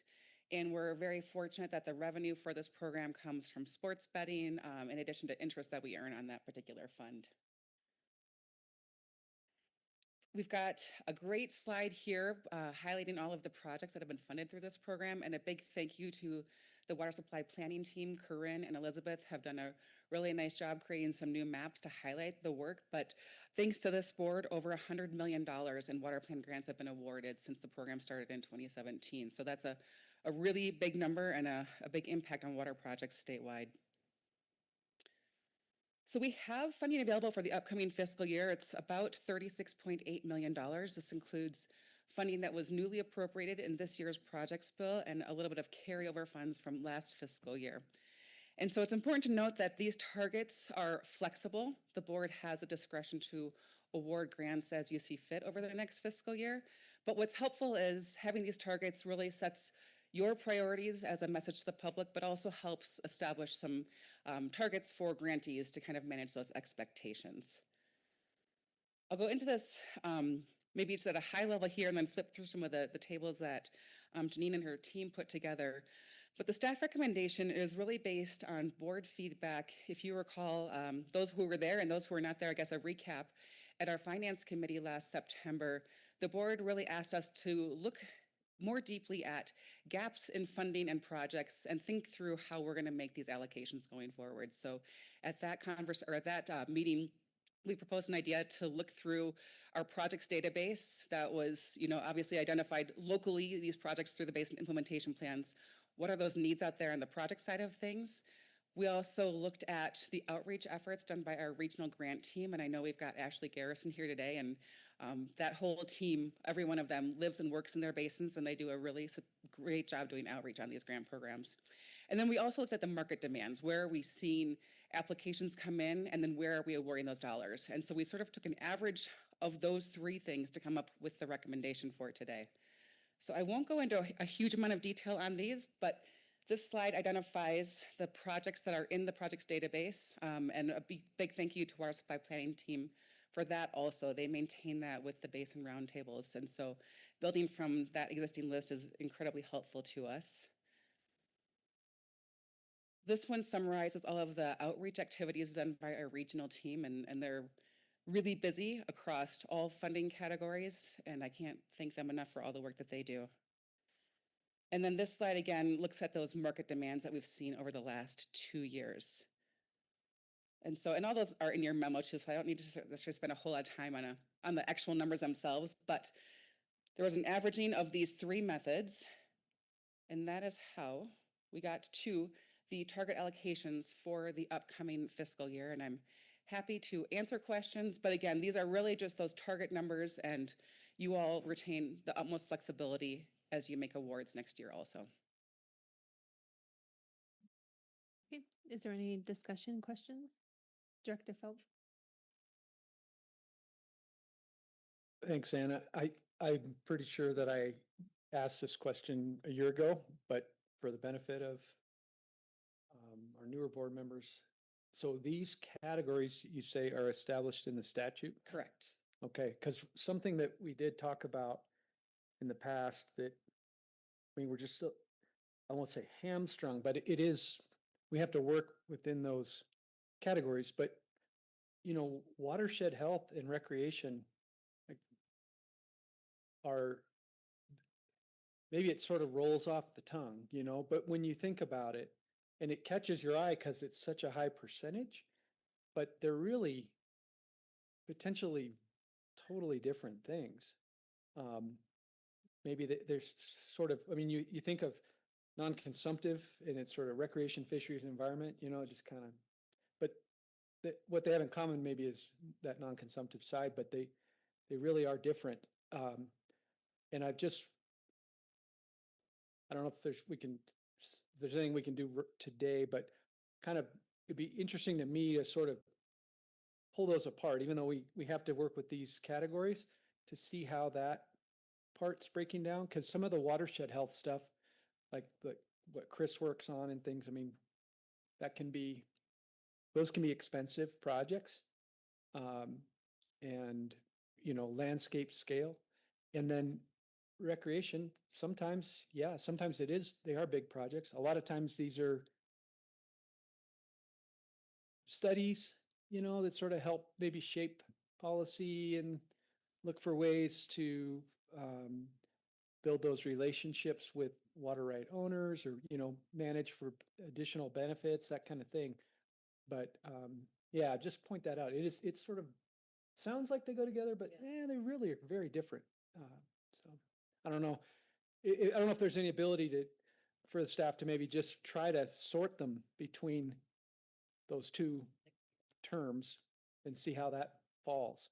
Would you like that sorting done on a reporting out basis as to like where we land at the end of the year, or as applications? It would require, I think, an update to our portal and application to really parse out in the front end is someone choosing one or the other. And the other thing to note is, we are really striving for multi-beneficial projects. And so it could entirely be that box is checked for both. Yeah. I don't know. Okay. Honestly, it's just something to be aware of, because it is the biggest number, right? But it's a little bit of a catch-all, I guess. Thanks. Thank you, Director Haas. Yes, thank you. Yeah, I was thinking you could break them out on the back end, not the front end, perhaps. But so I'm trying to figure out all of our different funding sources, and I'm curious about this one. Are we spending all of the money that we can spend out of this? Are we allocating all of it, or are we holding up on for reserves? How does this one work? That's a great question. So in a normal year, we've had substantially more demand than dollars, and we've always allocated all of it. The last fiscal year, the year we're wrapping up currently, we actually do have some carryover funds. It's about $7.5 million. And we attribute this largely, we believe, to sort of interesting in hindsight, all of the federal grant awards that were made right about the same time that our grant applications were due. So we think we saw a little bit of shifting of applications to that side because they were making, these really large, substantial investments. And so I think that I expect this year that we'll probably see demand for all of the funds. But so this is a unique year where we do have that carryover, but that money is in the account. It's all appropriated. So it is available next year if we didn't see all that demand again this year. So if I could follow up. So when does the next year start? Is it July or? July 1 is the start of our fiscal year. Okay, because I'm thinking there are a lot of B2E, Bureau of Reclamation grants that we still don't know if and there were so many good ones in the state of Colorado. So if there may be some opportunity to do outreach, just to check in with some of those applicants and know that, maybe they could shift their reapply with these funds that might serve, it may fill a gap. Yeah, and we are working with grantees who just to try to track what's happening with their federal funds. And certainly those that know that the funding has gone away, then I think we can work with them on a future application. Okay. There is a sticky part where it's still pending. We don't necessarily want to get ahead of that game. So we're trying to be in communication and do the best we can to manage that. And is this a rolling application, or do you only apply once? We have 2 application cycles, July 1st, and then you'll see those applications in September. And the second round is December 1st, and you'll see those at the March board meeting. Okay, thank you. Any more comment? We talked about this during my director's report and Dan's, but because of some of the legislative changes, we are expecting to see more funding come into this grant program as well. This is the sports betting revenue. So in the next 2-3, and there's a 2-year lag for when we collect the sports betting tax revenue and then when we actually get it and have it available. But in the next, few years, we're going to have, $10-12 million more to work with as well. So I think we're going to be looking for qualifying projects, and our regional grant managers are going to be busy. So there'll be more funding to go around than we've had even in the past. Okay. Director Vasquez. I'm curious, when you take in an application and you're looking for multi-benefit projects and they have more than one box clicked, how do you segregate them? That's a great question. So typically the applicant chooses what they think is probably the primary benefit of the project on the front end. And in those years that we have historically had more demand than dollars. If it could fit in other ones and we have more money in a different category, sometimes we end up just shifting those applications so that we can fund as many as possible. So I would say that that application or that category is an estimate on the front end by the applicant, but sometimes dynamic as we make awards. So as some of the CWCB staff will know, for years I've been asking, not for water plan grant, but for WSRA money, that if a co-benefit of environmental nature is claimed, that there be some kind of sign-off by the environmental or recreation rep on the roundtable, because some of the passive environmental benefits are quite small relative to the either ag or municipal benefits. And so if you're moving it around into different categories, we're losing the understanding what the primary benefit is. So again, if you're going to look back and try and help us understand what the primary benefit has been, it'd be interesting to be able to sort that out and see what the original primary benefit request was on the grant application. Yeah. Thanks. Okay, is there any other discussion? Okay, and there's a recommendation from the staff to accept the current allocations on the screen. Dr. Haas? So move. Motion made by Dr. Haas. Do I hear a second? Second by Director Vasquez. All those in favor say aye. Those opposed? Those abstaining? Motion passes. Thank you. Thank you.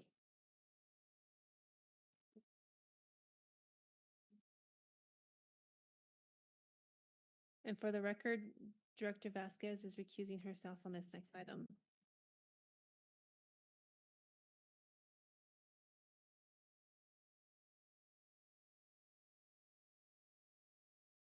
Thank you, Madam Chair.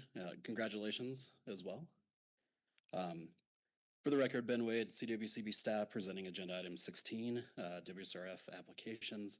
And before I get into the application, just to let the board know that on the February 1 deadline, we received 4 applications. Staff recommended approval of all 4. And as always, these projects have been approved by their respective roundtables. So I just got the one today.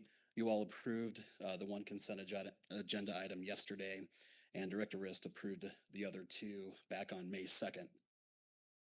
16A is an application from Tom Berenberg Properties. Mr. Berenberg is the owner and manager of Tom Berenberg Properties, and he purchased the Dorn Creek Ranch, which is southwest of Walden in Jackson County. And he will use WSRF funds for the design and engineering, as well as for the construction of a 50-acre-foot non-jurisdictional water storage structure.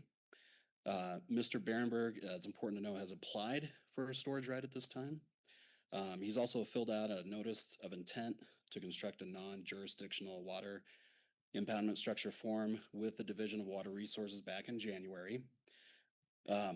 His project supporters believe that this new structure will help supplement irrigation of the 300 acres there on the ranch, as well as provide a new source of water for livestock. As stated before, the applicant does not have a water storage right. There's a pending water court application to obtain the right. Staff has asked him to just always keep us informed about the progress of that. With that in mind, the staff's recommendation is for the board to approve the full grant amount, but on the condition that staff will contract the task for design and engineering at this time, and then once the applicant has obtained the storage right, then staff will move forward contracting the remaining construction tasks. And with that, I'll be happy to answer any questions the board may have. Director Feld? Is there another slide maybe, Ben? Because there wasn't anything about the amount that I...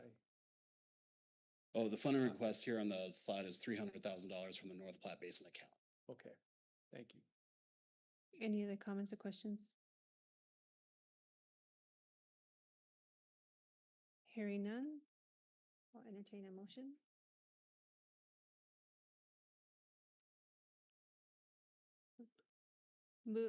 Motion made by Director Johnson. Do I hear a second? Second by Director Combs. All those in favor say aye. Those opposed? Those abstaining? Motion passes. Thank you. Thank you so much. Okay, we'll go ahead and move on to item number 17.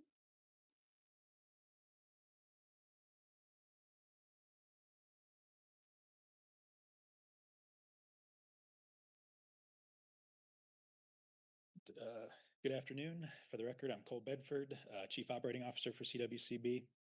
And I want to start off by saying hello to our new board members, Directors Johnson and Hawes and Camblin. I was supposed to have joined you for a introduction meeting on March 17th, and I didn't come, and I don't usually blow off board meetings, but as it turned out, that was a busy day for me. March 17th, my son Wesley Garrett was born that morning, so I figured you might give me a pass. And so obviously I've got some baby photos to share.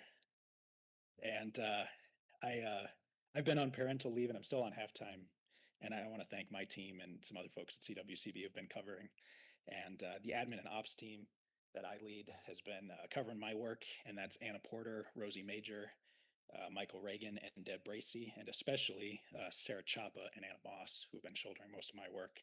And it's really been a privilege to spend time with my family and not have to worry about work. And I have not really been worrying about work, so thank you. This is agenda item 17, the South Fork Focus Zone Irrigated Acreage Retirement Program Guidelines. This is an action item.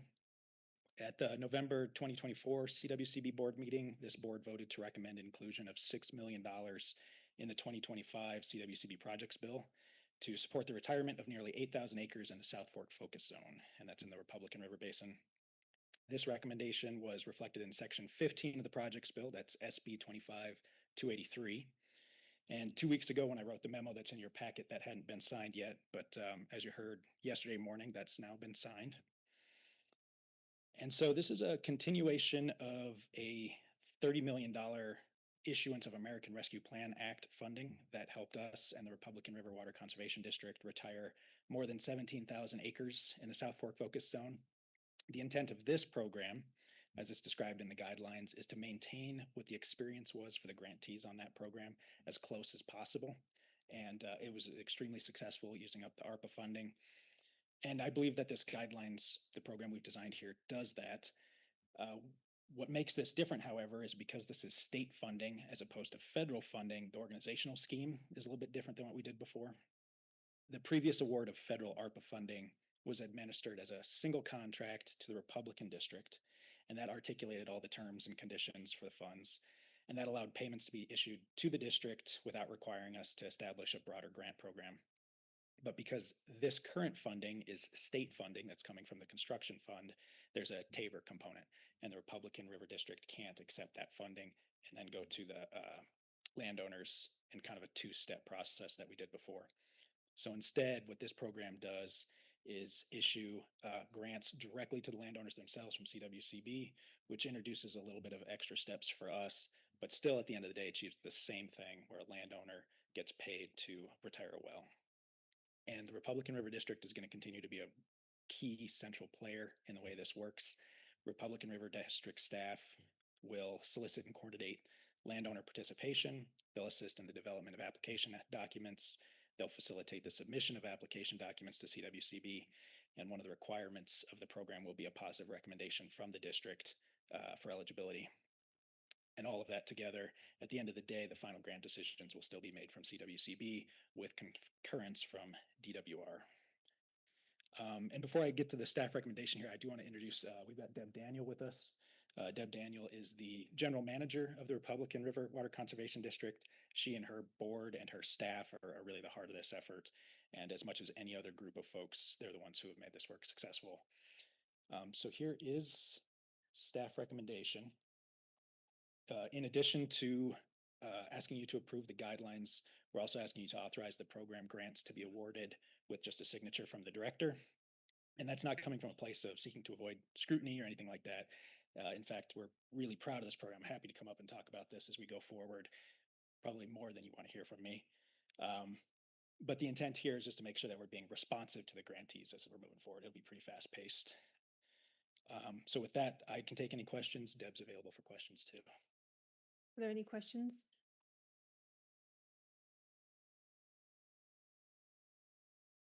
No questions? Okay. Already have the recommendation by the staff on the screen and in your packets. What is your pleasure? Move for staff recommendation on agenda item 17.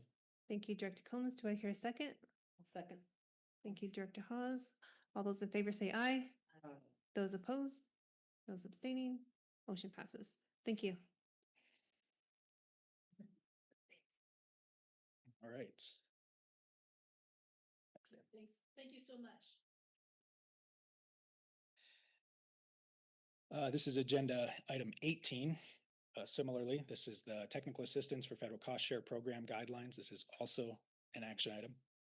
At that same board meeting in November, this board voted to include $500,000 in the project's bill for continuation of the TAFC program. And that recommendation was in section 8 of the project's bill. The technical assistance for federal cost share program helps water users secure and employ federal funding for water projects in Colorado. While historic levels of funding have been made available by the federal government in previous years, there's still a barrier to accessing those funds for a lot of organizations and local governments in Colorado with limited technical and financial capacity. The TAFC program provides grants to hire consultants or to otherwise fund the resources necessary to develop high quality and competitive applications for federal funding and ensure that funding is employed on high impact water projects. And it's not a secret that federal grant management access has changed pretty dramatically in the last couple months.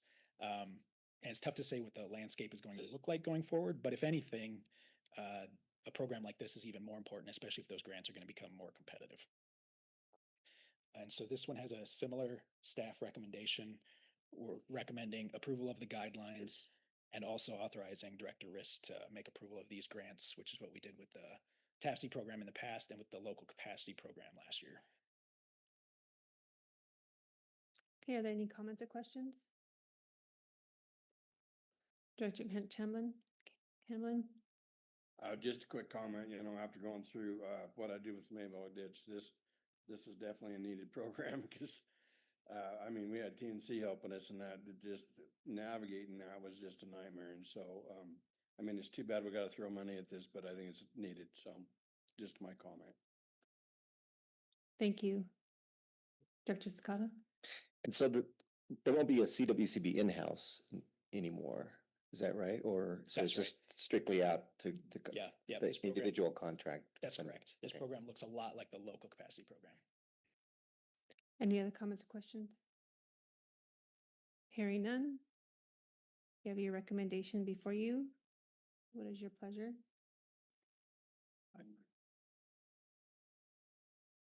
Thank you, Director Camblin.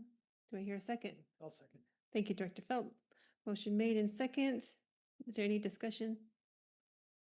All those in favor say aye. Aye. Those opposed?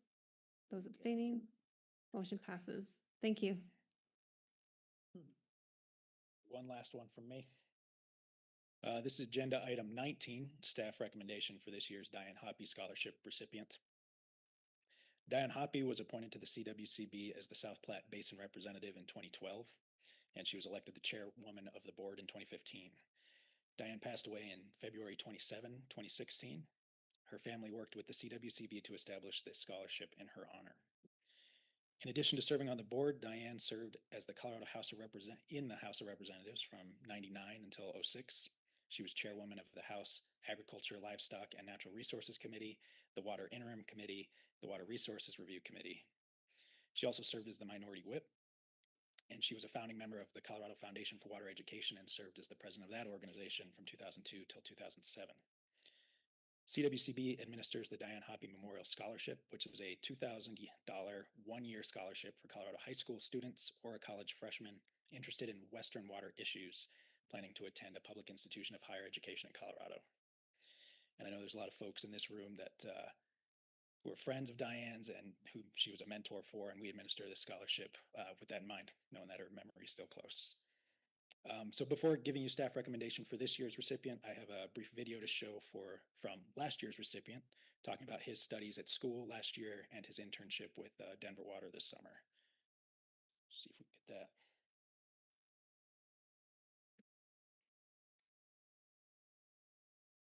Hi, my name is Stefan Mo, and I'm currently studying computer science at Colorado School of Mines. I'm proud to share that I earned all A's and B's in my classes across both semesters this year.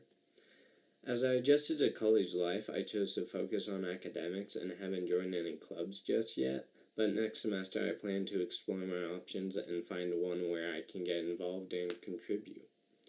As part of my coursework this year, I took a class called Nature and Human Values, which examined the relationship between natural resources and society. The most memorable topic for me was the role of water, not just as something we drink, but as a vital part of agriculture, energy production with hydroelectric and nuclear, and how water is viewed in the American West. This summer, I had an intern position at Gross Reservoir in Colorado. It's currently undergoing a massive engineering project to transition it from a gravity dam into an arch dam. I'm incredibly excited to be a part of that process and witness firsthand how such infrastructure manages water storage, supports hydroelectric power, and prepares communities for future demand. I believe this experience will give me a new perspective on how technology and water management go hand in hand. Thanks to the support of the scholarship, I had the opportunity to focus on my education without the added stress of financial burdens and was able to make strides towards achieving my career goals. Experiences like these have deepened my interest in the systems behind water management. As I continue in computer science, I hope to explore how data and technology can contribute to smarter, more sustainable solutions for water use in the future. Thank you again for your support.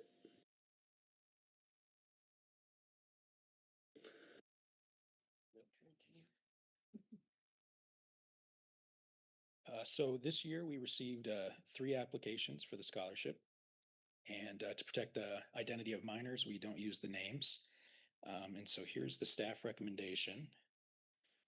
Staff recommendation is to approve the 2025 Diane Hobby Memorial Scholarship for student 2, who is conveniently enough, given where we are, a graduating senior from Steamboat Springs High School. They plan to pursue a Bachelor of Science in Environmental Studies, Fisheries, and Watershed Science.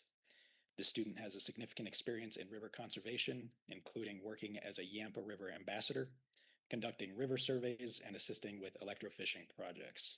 They also have experience with leatherback sea turtle conservation in Puerto Rico and holds a swiftwater rescue technician professional certification. The student had strong letters of recommendation in their application, highlighting their dedication to river stewardship, leadership skills, work ethic, and a genuine passion for the outdoors and wildlife.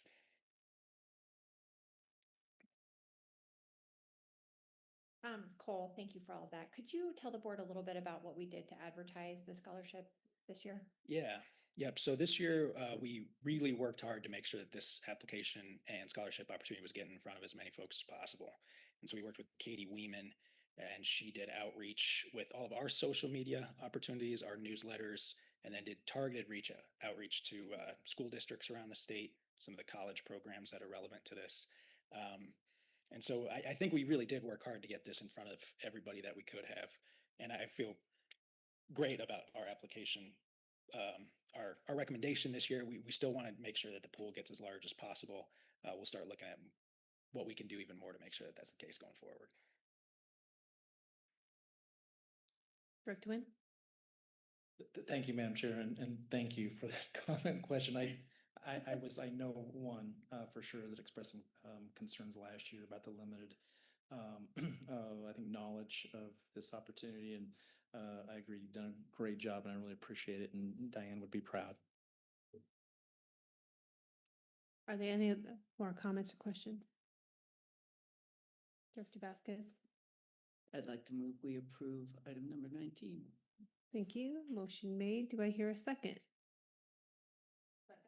Director Hawes, thank you. You have a motion and second. All those, or is there any discussion? All those in favor say aye. Those opposed? Those abstaining? Motion passes. Thank you. Thank you very much. Okay, so now we will go on to item number 20.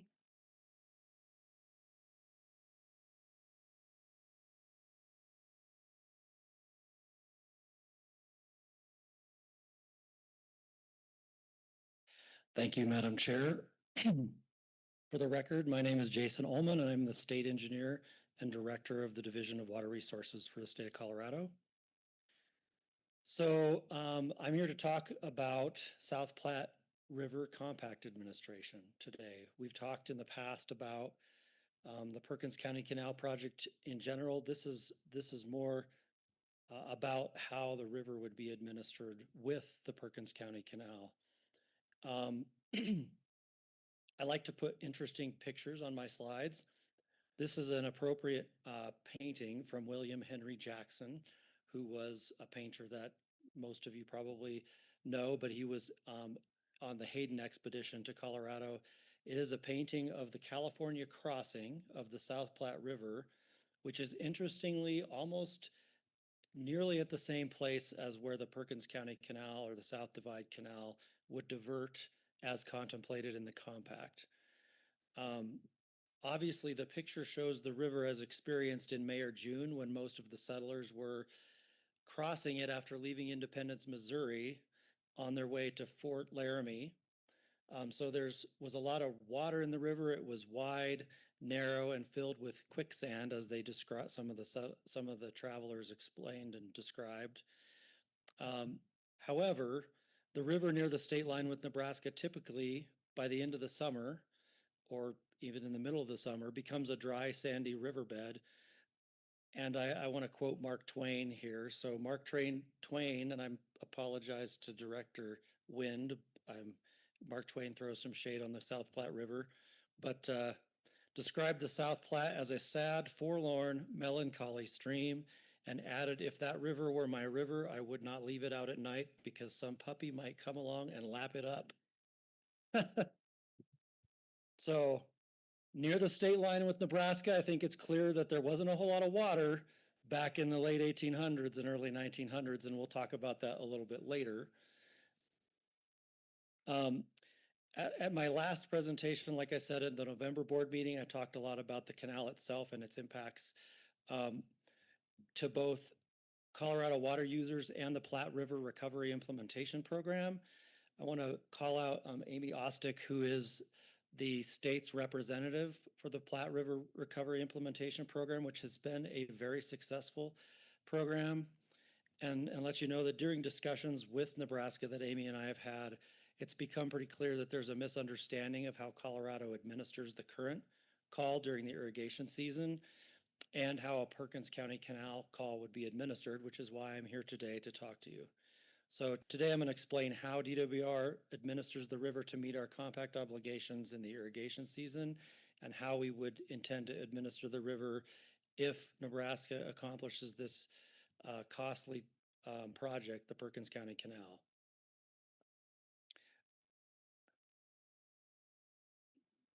So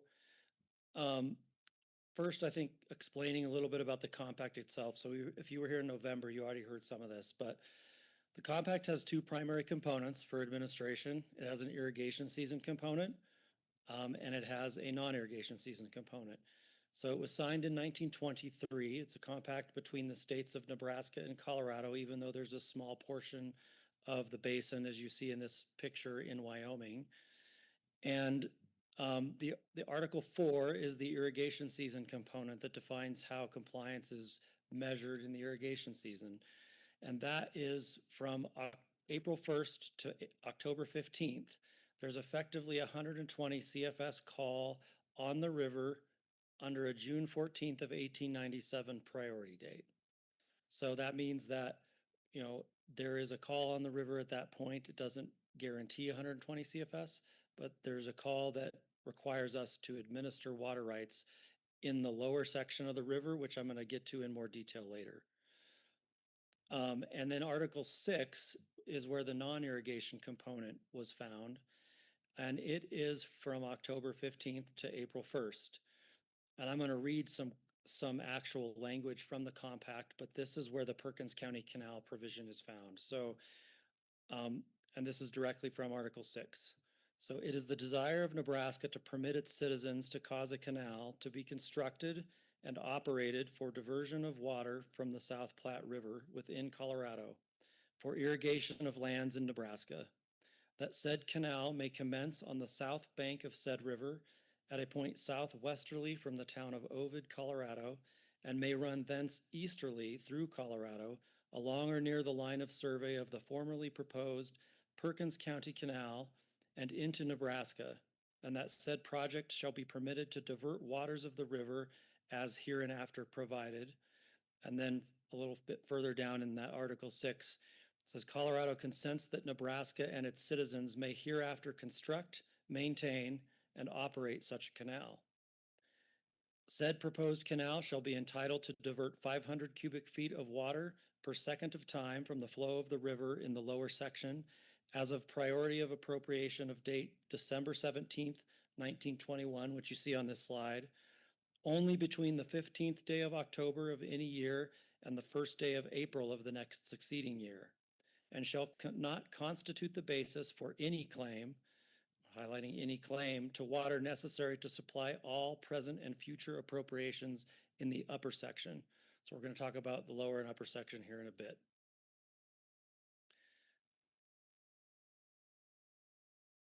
So I zoomed in to just the South Platte Basin here so that we can get a little bit closer to the actual area that we're talking about. So the compact split the river in, split the river into an upper section and a lower section. And there you see in the black outline, that is the lower section of the river. So it defined the lower section as from the eastern boundary of Washington County east. And so that black outlined area is the drainage basin that drains to the river east of that Washington County boundary, where the South Platte River crosses that boundary. And that is also, you know, we create water districts and divisions so that we can manage the water. That just coincides with Water District 64, so that when we're administering the river, that we can talk about Water District 64 as a separate thing. So if you think of Water District 64, think of it as equal to the lower section as the compact stated. So why was the compact, why did it split the river into the upper section and lower section? You can see a significant amount of irrigated lands in the upper section of the river. And the experience of those settlers that I talked about earlier with the picture was that there was no water in the river in the late season. That started to change because as irrigation occurred in the upper section, you started to see late season retimed return flows in the river that allowed irrigation in the lower section. And I'm going to quote a couple of, I'm going to quote a few things from a report that Delph Carpenter, who was Colorado's negotiator on the compact, and we've all, I'm assuming, heard his name before. He also negotiated the Colorado River Compact and founded kind of the idea of using a compact as a way to allocate equitably apportion rivers.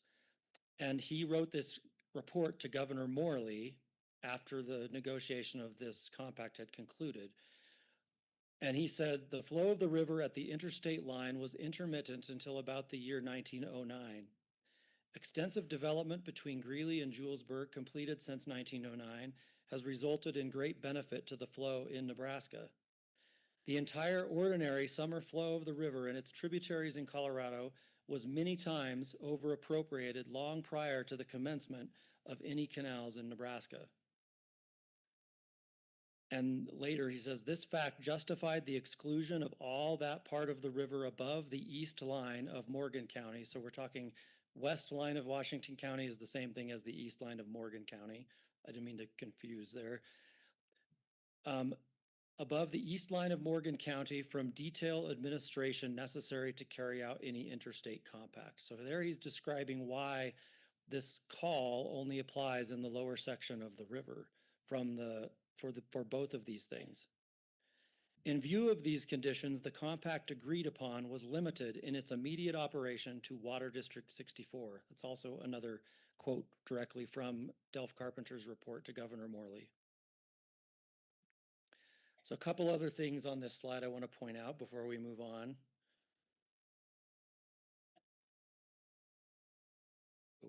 I just talked without my text, but that's okay, is that the Julesburg gauge where that compact call is measured is in that location there, pretty close to the state line.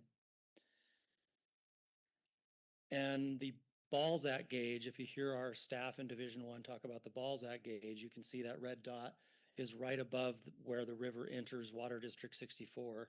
So that gauge is really important for us in terms of administering the river and determining how much water is entering Water District 64, since there is this split.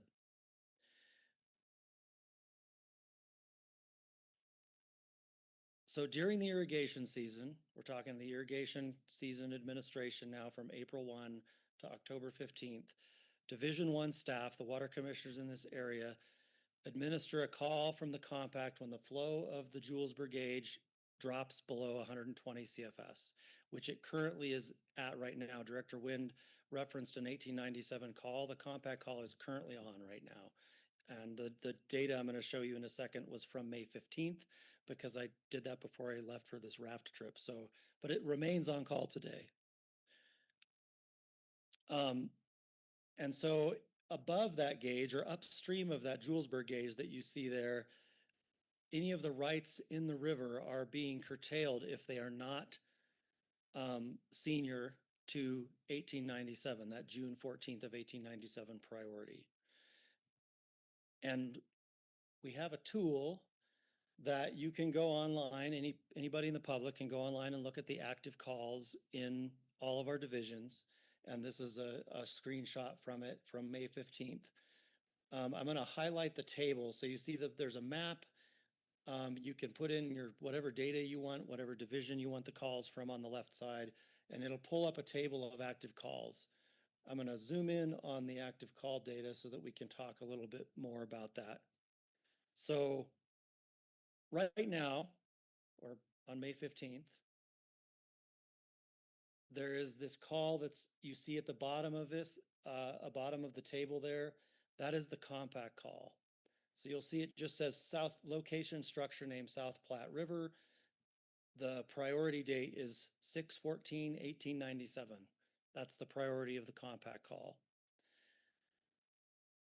There are some water rights within the lower section of the river that are senior to the compact call. One of them being the Harmony Ditch number 1. So the next one I'm highlighting here is that Harmony Ditch number 1. That ditch can call during a compact period because it is senior to the compact. And so our staff would administer a call from a right that's senior to the compact, like the Harmony number 1. We would not administer a call from the lower section structure that was junior to the compact. And so at times, this is maybe a little bit in the details, but it may be a little bit confusing, because if you look at our call record, you might see in the lower section a water right like the Harmony number 1 is the location of the call. And then you'll see that the administration priority there in the column that says priority date is junior to the call. Well, that's because for that senior right, senior to the call, we may be actually administering rights in the upper section of the river down to a junior priority to bring water down to that senior right, but only if the right is senior to the call. We do not administer rights junior to the call, because the compact says rights that are junior to that 1897 priority in the lower section of the river are off.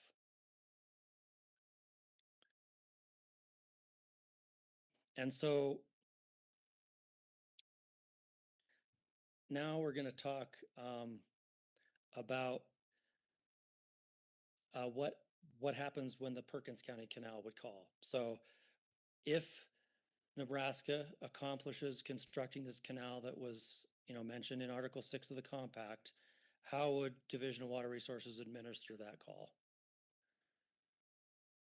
And so, this actually was supposed to be explaining that in some periods, the primary thing you'll see during that period when we might be administering a call that looks like it's junior, but it's not, is sometimes the North Sterling Canal is taking some water under their junior right when the Harmony number 1 is calling during that period.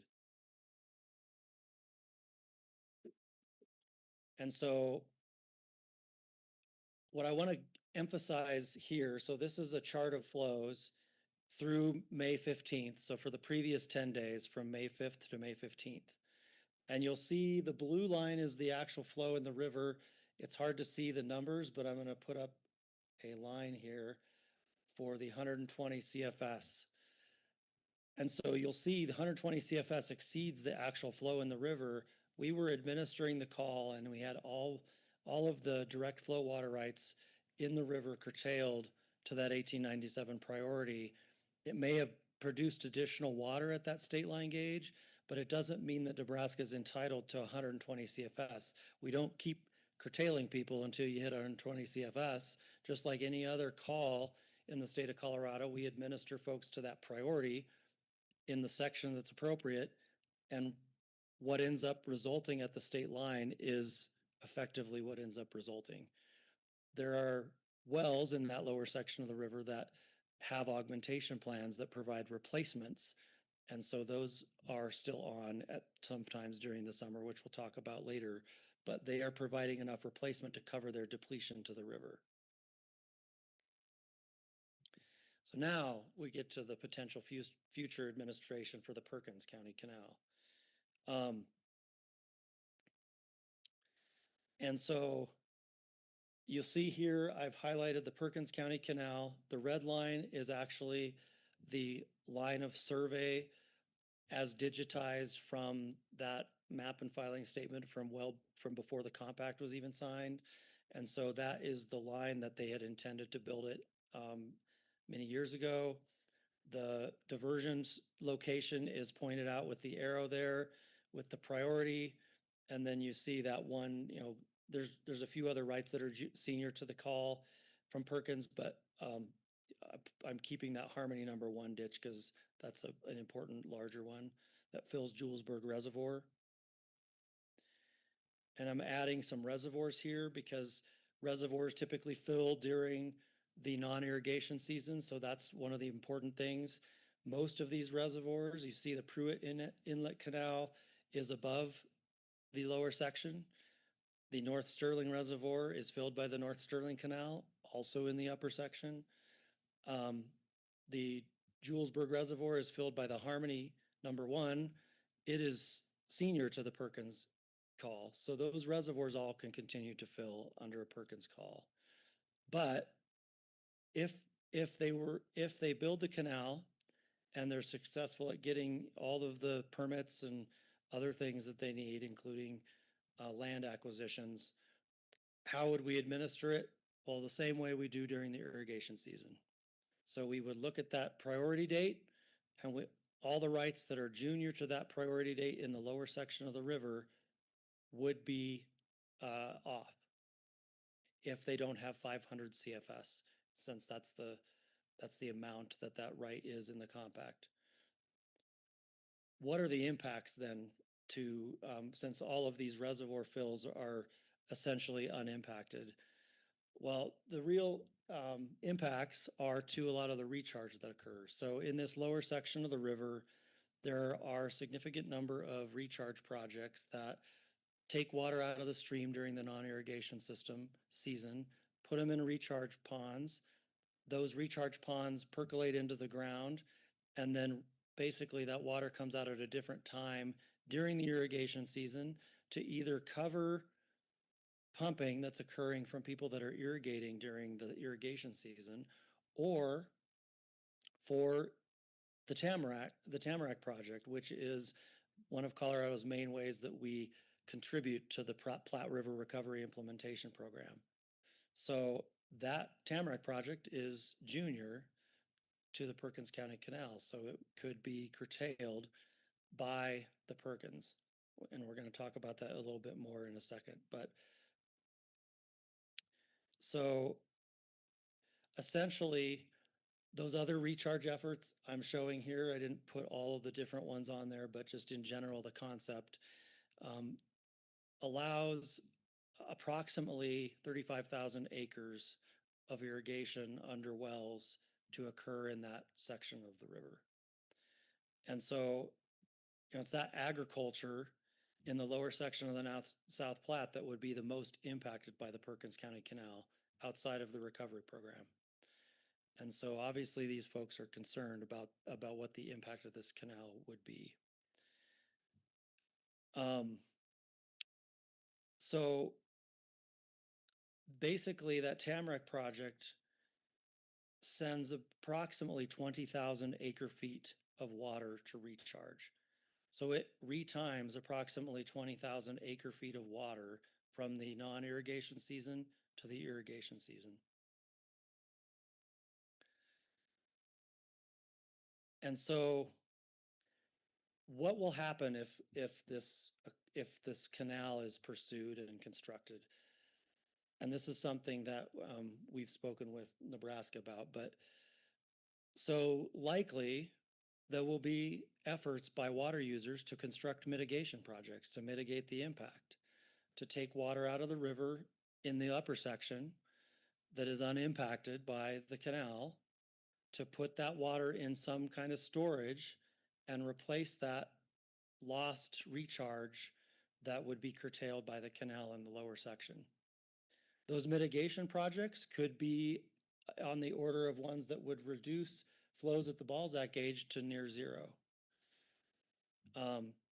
If that was to occur, some of the estimates that we've made in terms of impact would be that the Perkins County Canal would yield approximately 30,000 acre feet. Should mitigation projects be constructed in the upper section that reduce flows at that Balzac gauge going into Water District 64 to near zero, you would end up basically 30,000 acre feet approximate yield of the canal. But the important thing to remember is that 20,000 acre feet of that is curtailment that occurred of the Tamarack project. And so potentially you're looking at a net really of 10,000 because you're trading water in the river that was recharged to the river of 20,000 acre feet for water that's been diverted by the canal. So now you'll have, the river essentially with much less water in it, but the canal may have slightly more water in it. So you'll get a net across the state line, potentially of 10,000 acre feet. And that's kind of the message that we've been trying to send and educate folks about, is that the project itself has a huge impact on the regional economy. We're not talking just Eastern Colorado, but you're talking Western Nebraska. Many of the farmers in Eastern Colorado also have lands in Eastern Nebraska. And so for that impact, the resulting water supply for Nebraska is pretty small. Oop, I used the wrong button. And so what I want to end with is, what are the next steps? And primarily during meetings with Nebraska, Colorado has explained this analysis that I just talked to you about, of how the Perkins would not result in significant water supply to Nebraska. Our discussions with Nebraska will continue regarding their goals for the project and our understanding of its potential impact to the region, including its potentially significant impact to the recovery program. And that recovery program has been a very successful partnership between Wyoming, Nebraska, and Colorado. And so we have a vested interest in keeping that going. So that is the end of my presentation. And so if there's any questions, I can answer them. Whoops. I didn't mean to go on to the next item yet. Director Combs. Thank you, Director Owen. I was going to say, if the Perkins County Canal is not constructed, does Nebraska lose the ability to call on that 1921 winter priority of up to 500 CFS? Is that the only way they can exercise that call, is with the construction of that canal? Yes, because if you remember what I read from the compact, and I'm going to slide back to my notes here, just so that I make sure I get the words right. It says, said proposed canal shall be entitled to divert 500 cubic feet of water per second of time from the flow of the river in the lower section. So the canal is the component of the compact that allows them to place that call. Director Camblin? On the mitigation projects that you talked about, you know, would that be private landowners that have got property in both districts that's doing that, or what? Where is that coming from? It could be a variety of different things. It could be local entities, conservancy districts. It could be, you know, groups of people. The lower South Platte, some of the users have formed a water users association in order to try and provide funding to fight any condemnation proceedings. We talked about the potential for condemnation back in November, I think. And so those groups, you know, may work with other partners to build those projects. But yeah, so it could be a variety of different. But from what maybe I'm missing it, but so in other words, the only way they can actually do that is if it was in the district that's not being called. Correct. I mean, it would be anything unaffected by the Perkins County Canal, because if you were to file a water right for a new project, it would be in the lower that was going to divert water directly from the lower section. It would be junior to the call. Okay. Thank you. Director Vasquez? So engage me in a worst case scenario. So if somehow they construct this canal and you're administering to this canal, we can no longer do the recharge that is part of our compliance with the ESA recovery program. Where does that put us? That remains to be seen. Nebraska has made different statements at different times about the impacts to the recovery program and whether it would affect their motivation to participate in a second increment of the program. And if we're going to talk any details about the recovery program, I would want Amy Ostick to come up if she's still here, but okay. I'm going to let Amy answer that question. Thanks, Yeah. Jason. For the record, Amy Ostick, Chief of the Interstate Federal and Water Information Section. And I think that's a great question, Director Vasquez, and it's something we really have to think through. And I guess what I can say today is that Nebraska moving forward with building the canal would really make us have to reconsider what our participation in that recovery program would look like going forward, because this is the mechanism through which we currently participate. If Nebraska is controlling the entire relevant reach of the river, I think we'd have some questions to answer. And as you know, there's a North Platte component to that ESA. And so on a personal note, I'm interested in the answer. Thank you. Understood. Thank you. Oh, that's a great question, Director Ullman. Do you have any additional questions about the recovery program or anything else? Any more questions? I believe not. Thank you. Are there any more questions about the administration? Okay, well, I just want to say this is what's great about having a really great team working on the different aspects of this project, because they're interrelated. So thank you. Thank you. We'll go on to item number 21. Good afternoon. Again, this is Amy Ostick, Chief of the Interstate Federal and Water Information Section. And before I get started, I just want to add my congratulations to Director Cloud. I'm just really thrilled to see you in this role. It's been so great to work with you on Colorado River issues, and I'm just really thrilled to see you here. So congratulations, and to Director Combs as well. Okay, so I am here for agenda item number 21. This is something that we come to this board for annually. And that is to request that you approve expenditure for the litigation fund. The litigation fund is where we get money to pay for our legal fees, to defend and protect our interests in our interstate compacts. So again, this is something that we come to you and ask you for every year. This is an action item. This year, we're in a little bit of a unique situation in that our attorneys have identified greater needs than we have funds currently available.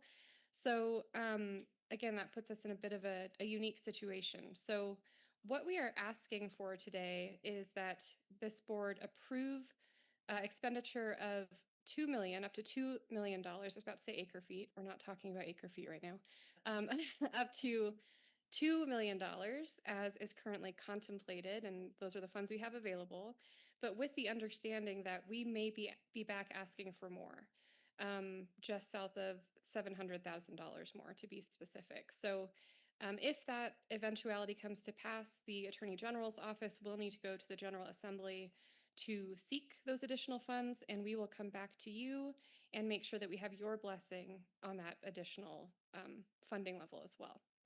So I know that there are a lot of words here, but essentially what we're requesting again is that you approve the expenditure of the 2 million with the understanding that we may be back asking for around $700,000 more. So I will pause there, and I'm happy to answer any questions or get Mr. Kirk Russell up here to actually answer questions that I might not be able to.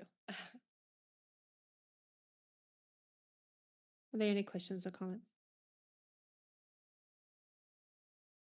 No questions or comments. So you have the recommendation before you. What is your pleasure, board? I move to approve item 21. Thank you, Director Vasquez. Director McLeod seconds. Is there any other discussion? Okay. All those in favor say aye. Those opposed? Those abstaining? Motion passes. Thank you. Okay, we are going to move on to public comments. Is there anybody that will wish to make public comments in person or online? Hearing none, do I hear a motion to adjourn? Thank you, Director Felt. Do I hear a second? Director Wind? Is there any discussion?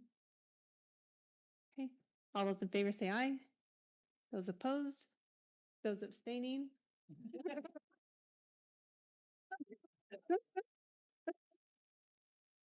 Motion passes. We end our meeting today at 1:23 p.m.